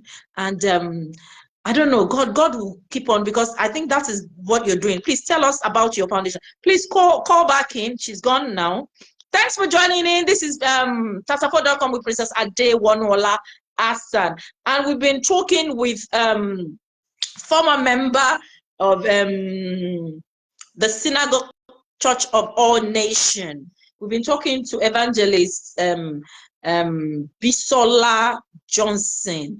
Yeah, and she's been telling us about all what happened, because I saw the documentary, the BBC exclusive documentary about the life of late TB Joshua and all the happenings, all the whatever that was going on. And she's a story. It's a story to tell. It's a truth.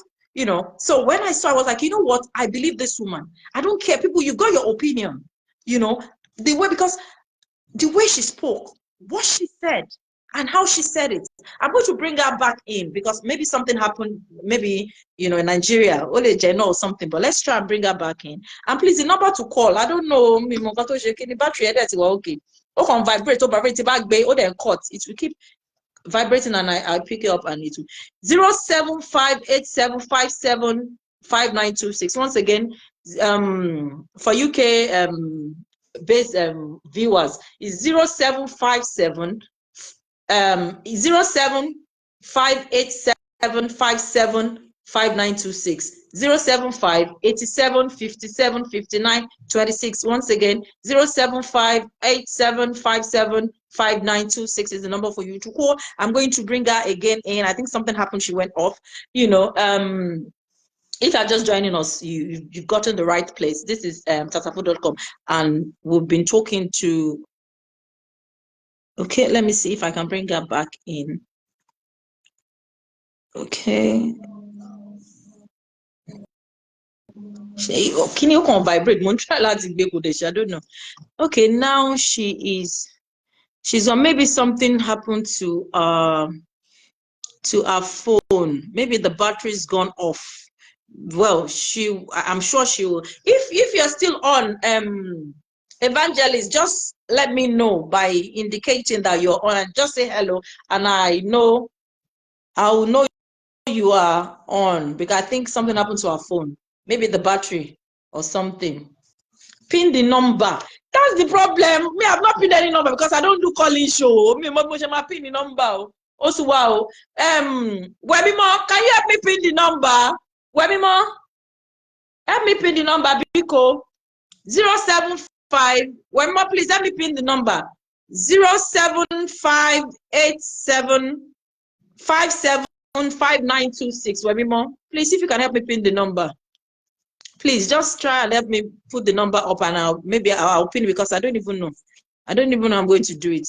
Anyways, we have to be very careful. Some people, they can't do without pastor in their lives.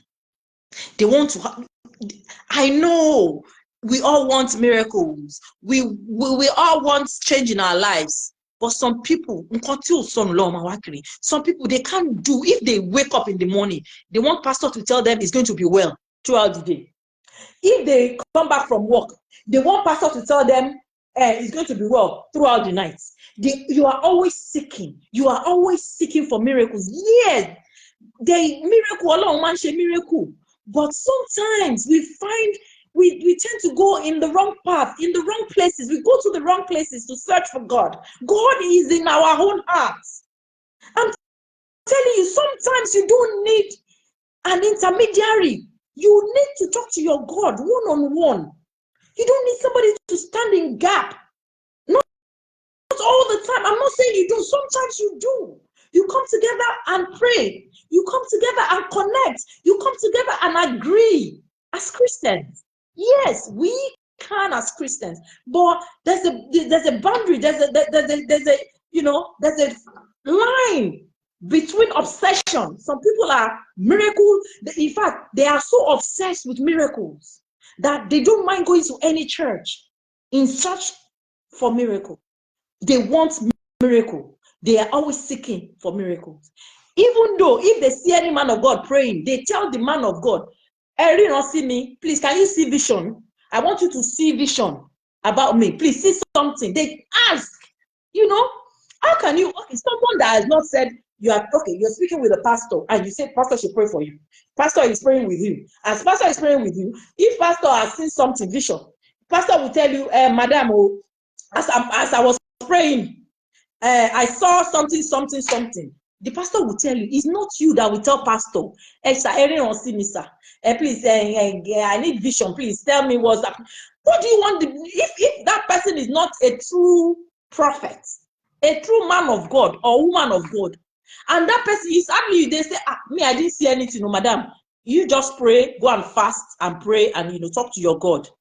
If it's those pastors, fake pastors, they will tell you, oh, okay, because you asked for it, and they will give. Thank you very much. God bless you, sir. 075-875-75926 is the number. Please. So let me see how I can pin it. How can I pin this one now? It's bringing something. It's bringing something. It's bringing something.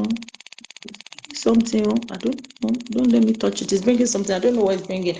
Anyways, 075-875-75926 is the number for you to call. Please just call in and let's talk. Let me check if she's back. I think maybe her phone is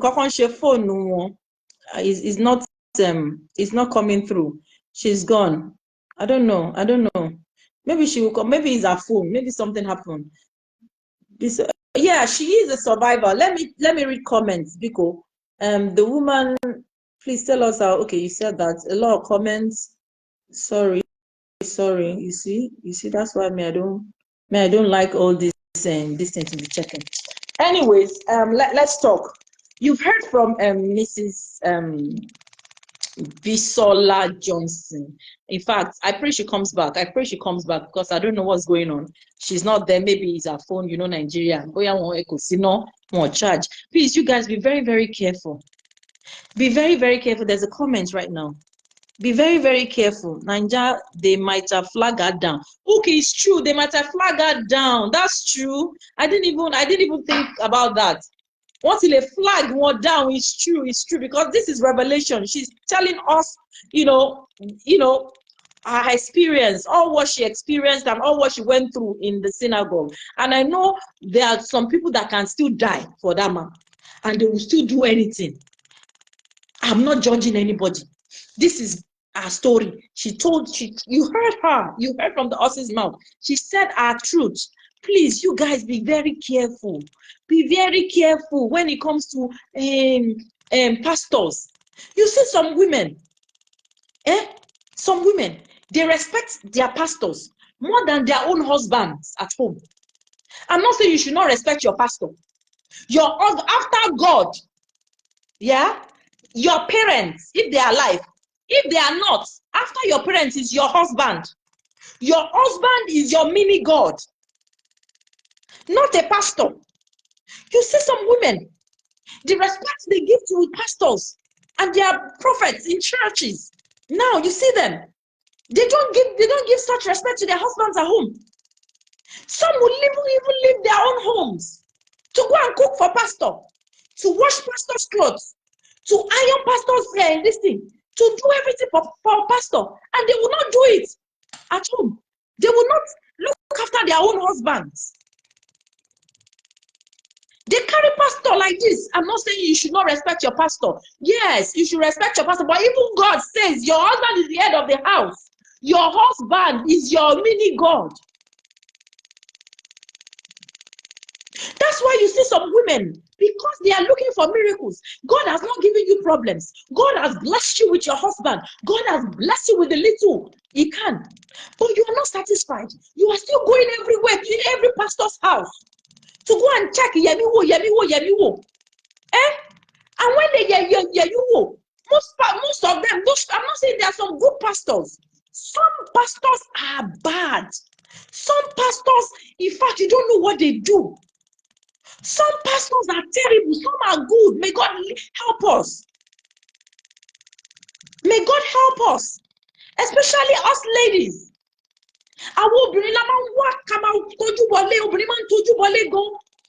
We always want to know what's up in every church. And you go to this church, they tell you, okay, you go to the other church. Why can't you stay in one place?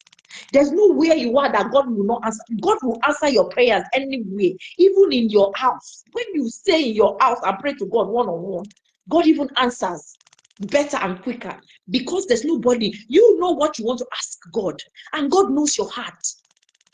God knows what you want, even before you say it out. God knows your heart, and God knows what you're seeking. You don't need anybody to be in between you and your God. It's your God. He knows you even before you were born. You were convinced, he conceived. Oh, he knows you. Oh, before to conceive, conceive ni Ọlọ́run ti mọ̀ ẹ́. Ẹni tí ò mọ̀ ẹ́ ló wá ń pè. That's why you are requesting, ma. She is back. She's requesting. Thank you for coming back. She's requesting. I can't see your request. Okay, hold on. I'm requesting. Request. Audience. I can't see any requests. Audience. Okay. Moti Adima. I've added you again, ma. And the number for you to call, please. She's coming in again. 07587575926 is the number for you to call if you're just joining in. This is Princess Adewonuola Hassan, and we're doing Tata 4. Yes. It went. They might have flagged Adam. Thank you, ma'am. Yes, ma'am. They were flagging. Thank you very much. You're welcome. Before you left, you're welcome. Before you left, you were saying something about Ajoke and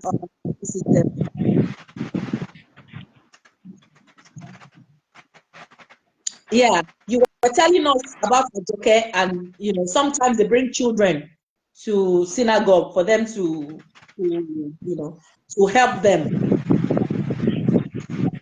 Ajoke, you said 100%, which I know. Ajoke looks exactly like late TV Joshua. So I wish Ajoke, good luck. I don't know. I wish I could just speak with her, things like that. I just feel like I could just get in touch with her. I don't know. Have you spoken to her after your whatever? I think your network is bad. Okay. Let me come back. Let me come back. Let me come back. No, I can hear you now. I can hear you. Continue. Continue, Oroima. Okay, she says she's going to call. She's going to try and call me back. So let's see, because I have questions, a lot of questions for her. Please, the number for you to call is 07 for you people in UK, 07587575926. If you're in Nigeria, I don't know, there's a code you put before the whatever. Please, you can ask her any question, and I'm very sure she will answer. So I'm trying to find that again. Requests, audience. Okay, she's not in yet. Okay, is she requesting now? Okay. Reply. Okay. Okay, let me see if she's here again. Okay, she's here again.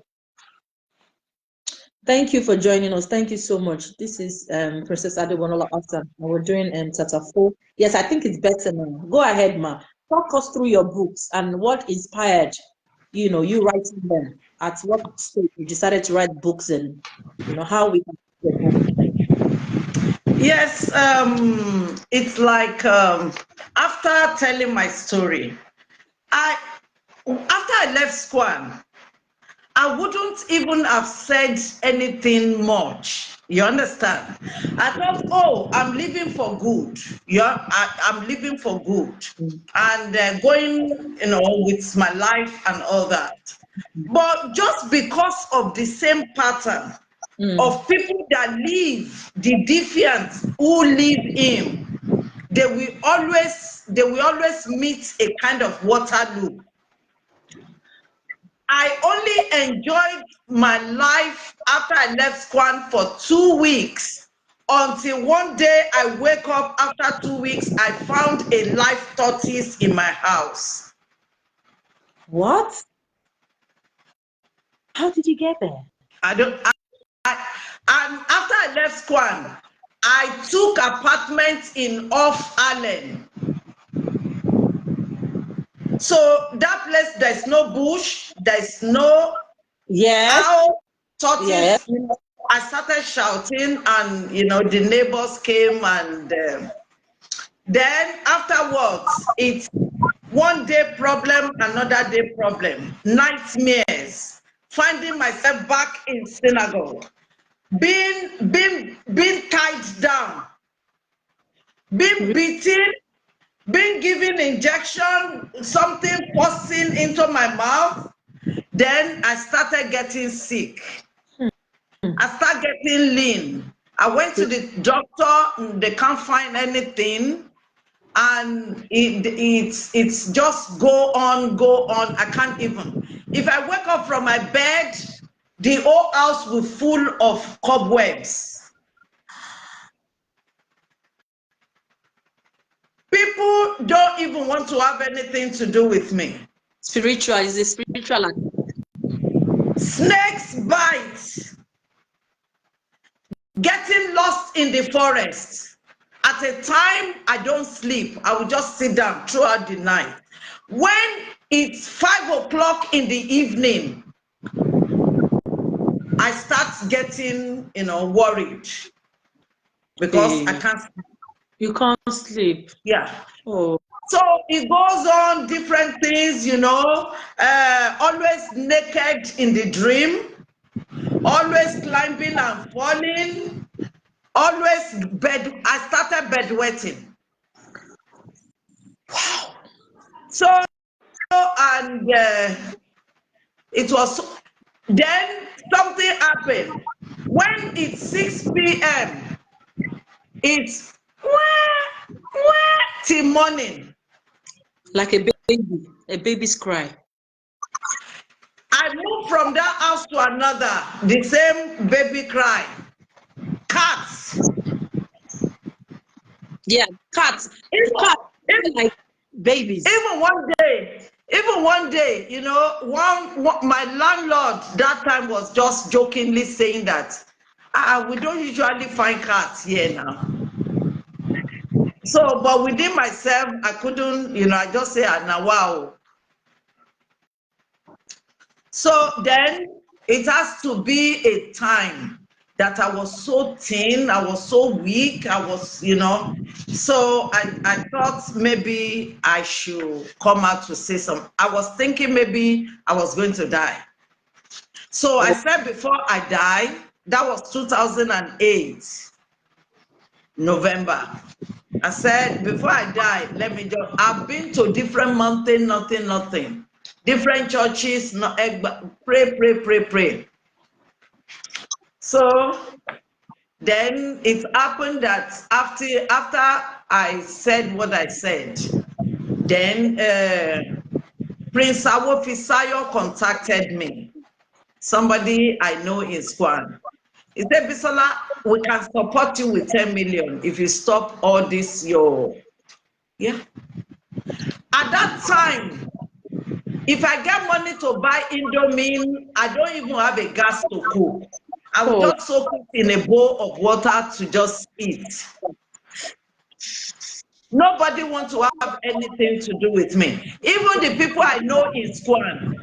2 weeks ago, I called somebody. I said, I came to your office and I asked for help.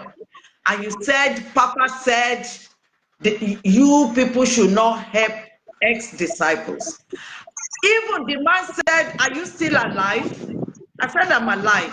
So I now asked him, I said, what about that day I left your office and I went to commit suicide? What will you tell God? Ah. So I was just, you know, for many years, I'm telling you, I was hearing different people who left school and dying, but I held on to God. So it happened one day. I was just in between. I didn't want to sleep. I was just sitting down. When, you know, body will be weak, we sleep. So I found myself again in synagogue. So Johnny, And me. The number for you to call, Sister Yetunde, is there. Just let me quickly tell you the for you. 07587575926. Very mo ko UK lẹ́yìn wà. Ó máa easy fún yín. 07587575926. It's there. You can call. so that day, I found myself back in the synagogue. So as I was there, I saw TB Joshua coming out of a room, meeting where I was. And he was wearing black. He was wearing black. Then looks like one is threatening to shut. It has gone down.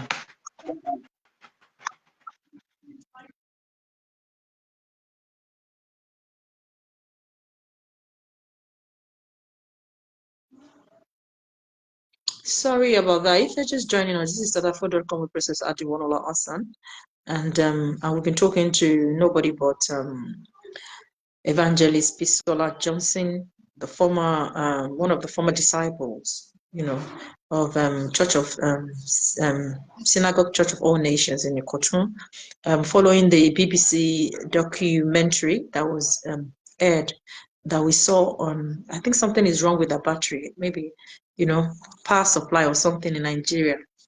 So she's been telling us about her experience and what she went through, and you know, it's quite pathetic. It's quite disturbing. You know, when you hear her story, you know, it's something. It's one thing for someone to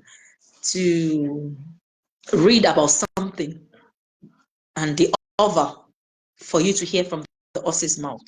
And she's been telling us her experience, and I feel so, you know, I don't know, I feel so bad. I feel so, I don't know how we're going to help her. She wrote some books, and she's going to be talking us through the books. Please, if you can help and just, you know, get your hands on them, just buy to support her and our foundation, because I'm telling you, some people, they don't get out of this kind of situation in life. Some people tend to die, some people go mental. Because I know so many, there's some stories that I even know whilst growing up about these churches. Some churches, if you leave them, once you join them and you become a disciple and you decide to leave, they'll run you mad. You just go mental, you go bananas, you go gaga. You will not be complete. They will just run you mad, or you get killed because they don't want you to come out and tell. They don't want you to tell their secrets out. They don't want you to tell your own story. They don't like survivors. They don't like them. They rather eliminate them. They rather kill them so that people will not know all the atrocities, all the secrets they've been hiding, all whatever they've been doing. So they rather kill them or they run them mad and they lie like they did to Madam Bisola. They started saying she's gone mental. Nobody should believe her. She's sick in the head. And look at her talking. Does she look like someone that is sick in the head? Does she sound like someone that is sick in the head? She wrote books. She entoban go mad. She won't write it. And look at her. She's strong. She's going. She's just, I'm so happy for her. And let me see if she's back. I think something is wrong with her phone. I think Nigeria, Nigeria now. Her charger, something is wrong with her charger. Maybe something is wrong with her phone. So she's gone through a lot, because I still have some questions to ask her so that I can clear my own mind. Because you know what, I was like, she was talking to me, and I said, I want you on my show. I think it's better for us, everybody, to hear, my viewers, and everybody to hear from you than only me, because I wanted closure. I wanted to hear from her all what she went through, how she managed to scale through, how after life after TB Joshua's experience, how was she able to move on? What is she doing now? What are the things, the challenges she's facing right now? Because it's not easy. It's just like cult. When you're in a cult, you can't just leave cult like that. They deal with you. They either kill you or they put something in your body that for life you'll be carrying it. And look at what she said. She said she was bedwetting at the age of 40 years. She never bedwet. But because she left TB Joshua's whatever, I'm not judging anybody, like I said. It's a story for her to tell her. She's been telling her story. And it's her truth. And I believe her. Everybody's got their own opinion. Everybody's got what they believe in. I believe all her story. I'm telling you. I believe her. She convinced me, and I can see through her. I'm a Christian. And I know what I, myself as a person, Adewonuola Hassan, that I've seen, that I've encountered myself with pastors, so-called men of God. You don't want to know. It's not all these people you see, they call themselves pastors and prophets, and GOs and men of God that you think they are true. Some, they are, you don't want to know their darkest secrets behind closed doors, what they do behind closed doors. You don't want to know. People go through a lot in the hands of these men of God. They enslave some. They will enslave you. Once you get closer to the inner circle, they call some inner circle. You get into that inner circle, spiritually, you can't get out, because it's like cult. It's like you've made something, and under whatever with them, undertaking a bit whatever with them, that what, I can't leave this. If I leave this, spiritually, you are enchanted. Spiritually, you are captured. Even though if you want to leave, you won't be able to leave. Spiritually, your mind, your heart will still be there. They will run you like they hypnotize you. Hypnosis, like they hypnotize you, because you wouldn't know it, because it's from the spiritual realm. It is not the I and you. We are saying things. They see things. They see things deeper, because they're on a spiritual level with themselves. It's not terrestrial anymore. So it's so sad. I don't see some people cursing her, saying a lot of things to her. I'm not saying you should believe her. No. No, you don't need to believe. The people that needs to believe will believe, because I myself have gone through something like that. What I've seen in the hands of some men of God. That's why I'm a Catholic now. I go to Catholic church right now. Ṣàdúrà ń ṣàmì ni mo wọ church mo jáde, ṣàdúrà ń ṣàmì ni, torí mo mọ nǹkan tójú èmi gan ti rí. Wọ́n dẹ̀ mọ̀ pé mo wà nílé ọkọ. So I know sometimes it takes someone to go through something for you to understand, or for you to believe some people when they say their own side of the story. Some people, if they've not encountered, if they've not gotten themselves in situations like that, they'll find it difficult to believe her. But I believe her. I believe her. My phone battery went down. Okay, ma. You said your phone battery went down. So let's see if I can. Maybe you are back. Okay, it's still down. It's still down, ma. your battery is still down, but I'm moving on. So if your battery gets better, you can recall and I'll put you through, ma. So, like I was saying, if you've not, if you're not in the shoes, you wouldn't know where it itches. Do you know what I mean? So we need to be very careful. The church we choose to go. If you want to go to any church, just pray. And once you get there, you will know. Spiritually, you will know. I don't know. You will know sometimes that there's something in right here. The setup, your body will tell you sometimes. Like, sometimes we see the red flags right before us like this. But we don't. More. I cover Princess Adewonuola Hassan. Jesus, amen. Amen. Thank you. I need to my darling sister. Amen. Wemimo, how are you? You've said little since you've been watching. You said little, I thought you wanted to call and, and ask her some questions. Hopefully her battery gets better and maybe you can call and ask her. I don't know what's going on. Okay, I can vibrate, but my God, I don't know. Because you have my bikini. So maybe if you call, any questions the February at sister, any questions the February at your you can just call it and ask her what you want to ask her. Maybe So think people go through a lot of things and they don't want to come back because you see some people they were saying, oh, why when it was happening, why did she go? Okay, let me give an example. Example. You see some people, they go through domestic violence, yes, in their marriages and their relationships. And you say, hey, it was between you, why didn't you leave? It takes courage, my sister. It takes courage. It takes God. Even in domestic violence situation, in a marriage, you see the women, they are still there. Not that they don't want to go. You see those people controlling. You see the people controlling the people, they are victims. They have that control. They are control freaks. You see, they are me so ọlọmọmà jàre nǹkan tó jẹ́ pé nǹkan máa ṣe wá nílé sọ síta. So many things surround. What if you think you see some rape victims, they can't come out to say they've been raped, labeling, stereotyping, and things like that. And the way they won't believe. Some people won't believe. You see some people, they will rape them and they will say they raped you. In fact, you won't be even encouraged to come outside and tell people you've been raped and you've been sexually abused or harassed, or you've been abused. You won't have the mouth to say, because some people will not believe you.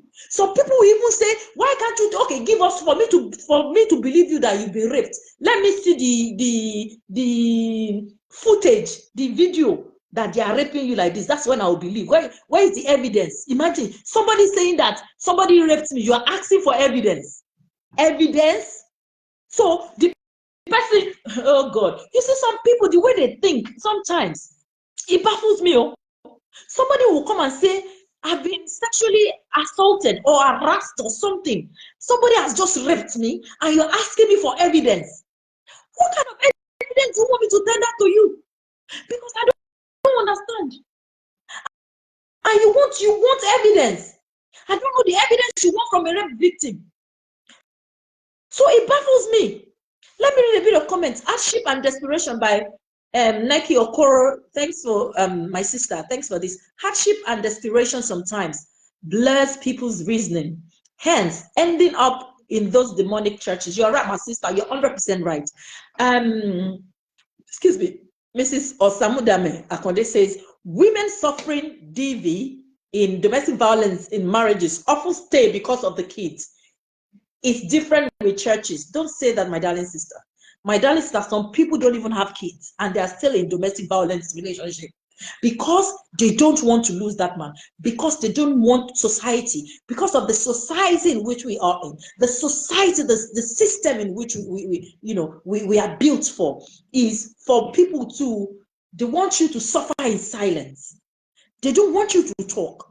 It takes courage for a rape victim or a domestic violence victim to come out and say, you know what, enough is enough. You see people keep saying that. Why did you leave that marriage? Why didn't you leave the relationship? It's not easy because the person controlling knows the weakness of the victim. They isolate people. One thing is isolation. In every isolation, domestic violence occur. You see, when you look deep down into those occurrences, you will see that most of the time the controller and don't control, the control freak will isolate the victim from her loved ones or his loved ones, because some abuses comes from men and women. And domestic violence. And so it's not all about men. Men they call cause domestic. No, abuse and so I won't stereotype and say, okay, men. I'm not a woman chauvinist. You understand? So I wouldn't say that. So in situations like that, one, the fear want to isolate. They'll isolate you when you start dating someone, and that person keeps telling you, I don't like that your friend. Don't let this one come. Who are you talking to? Don't go. It's a form of control. He's testing the ground. He's controlling you one thing, or he's trying to see what's going on. He will start isolating you from your loved ones, from your sister. Oh, you can't stop talking to your sister. Why you always talk to your sister? Sure, your sister does not have husband. Why sure she doesn't know you're in your husband's house? Why is she always calling you? He's trying to kind of isolate you so that when he starts with you, nobody will believe you. Nobody will come, and that is how it is in churches as well. They isolate you. Heard Mrs. Bisola saying that she was isolated. That once you get into that church, you can't have your phones. Can you imagine? How can you go to a church where they will take your phone? You won't be able. You have that freedom to use it. That is the red flag. That why would I come to a church that I'm not free to use my phones? I'm not free to communicate with people. I'm not free to interact with people. I'm not free to talk to my parents. I'm not free to, that is when you see the red flags. So that is what they do. They isolate them from their loved ones, and they make them push their loved ones away, to the extent that their loved ones will just leave them and say, you know what, you are grown enough. You're a grown-ass woman. You're a grown-ass man. I don't need to work. It's your choice. You want to stay in that church. But no. Some, you see, spiritually, what if one year? So if you've not witnessed it, please don't judge.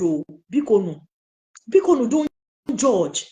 Don't judge. Because this woman, they were raining curses on her, abuse, curses. They were cursing her. That sometimes you can't just come out like that. It's hard for people to come out.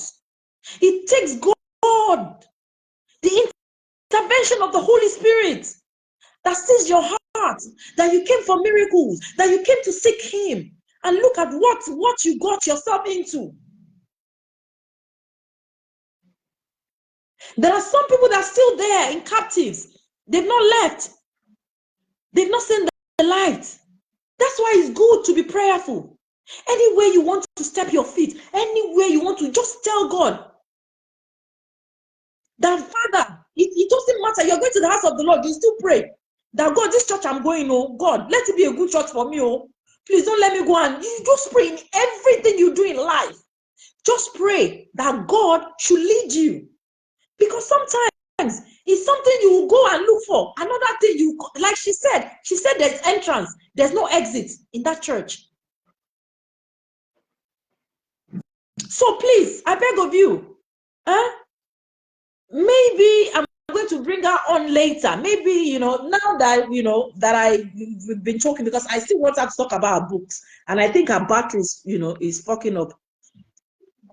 So I would have loved for us to finish this together. But since our battery, and you know Nigeria now, maybe there's no power supply or something. So that's why our battery is just whatever. So I hope you've enjoyed today's edition of Tatafo. Like, you know, if you're just joining, you've missed anyways, because we've been talking to a former member, a disciple of Synagogue Church of Nation. She's no more, not affiliated with them. Nothing, she has nothing with them anymore. She's cut ties with them. She's not, doesn't have any, she has her own foundation now. Okay, and I'm going to post her foundation and her books on my page afterwards, after this show. Please share. Let people hear her story. It's a story to tell. We don't judge here. This is Tatafo. You don't judge. It's a story to tell. It's a truth. That is a truth. You were not there. We were not there. She saw, she went, she saw, and she conquered.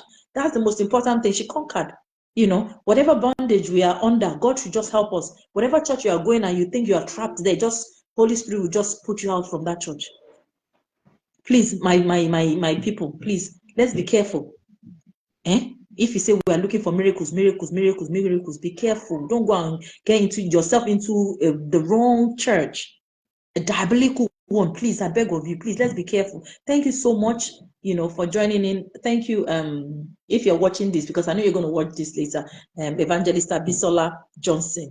Please, thanks so much for joining our show today, for honoring my invite and for coming on my show, our very first show, 2024.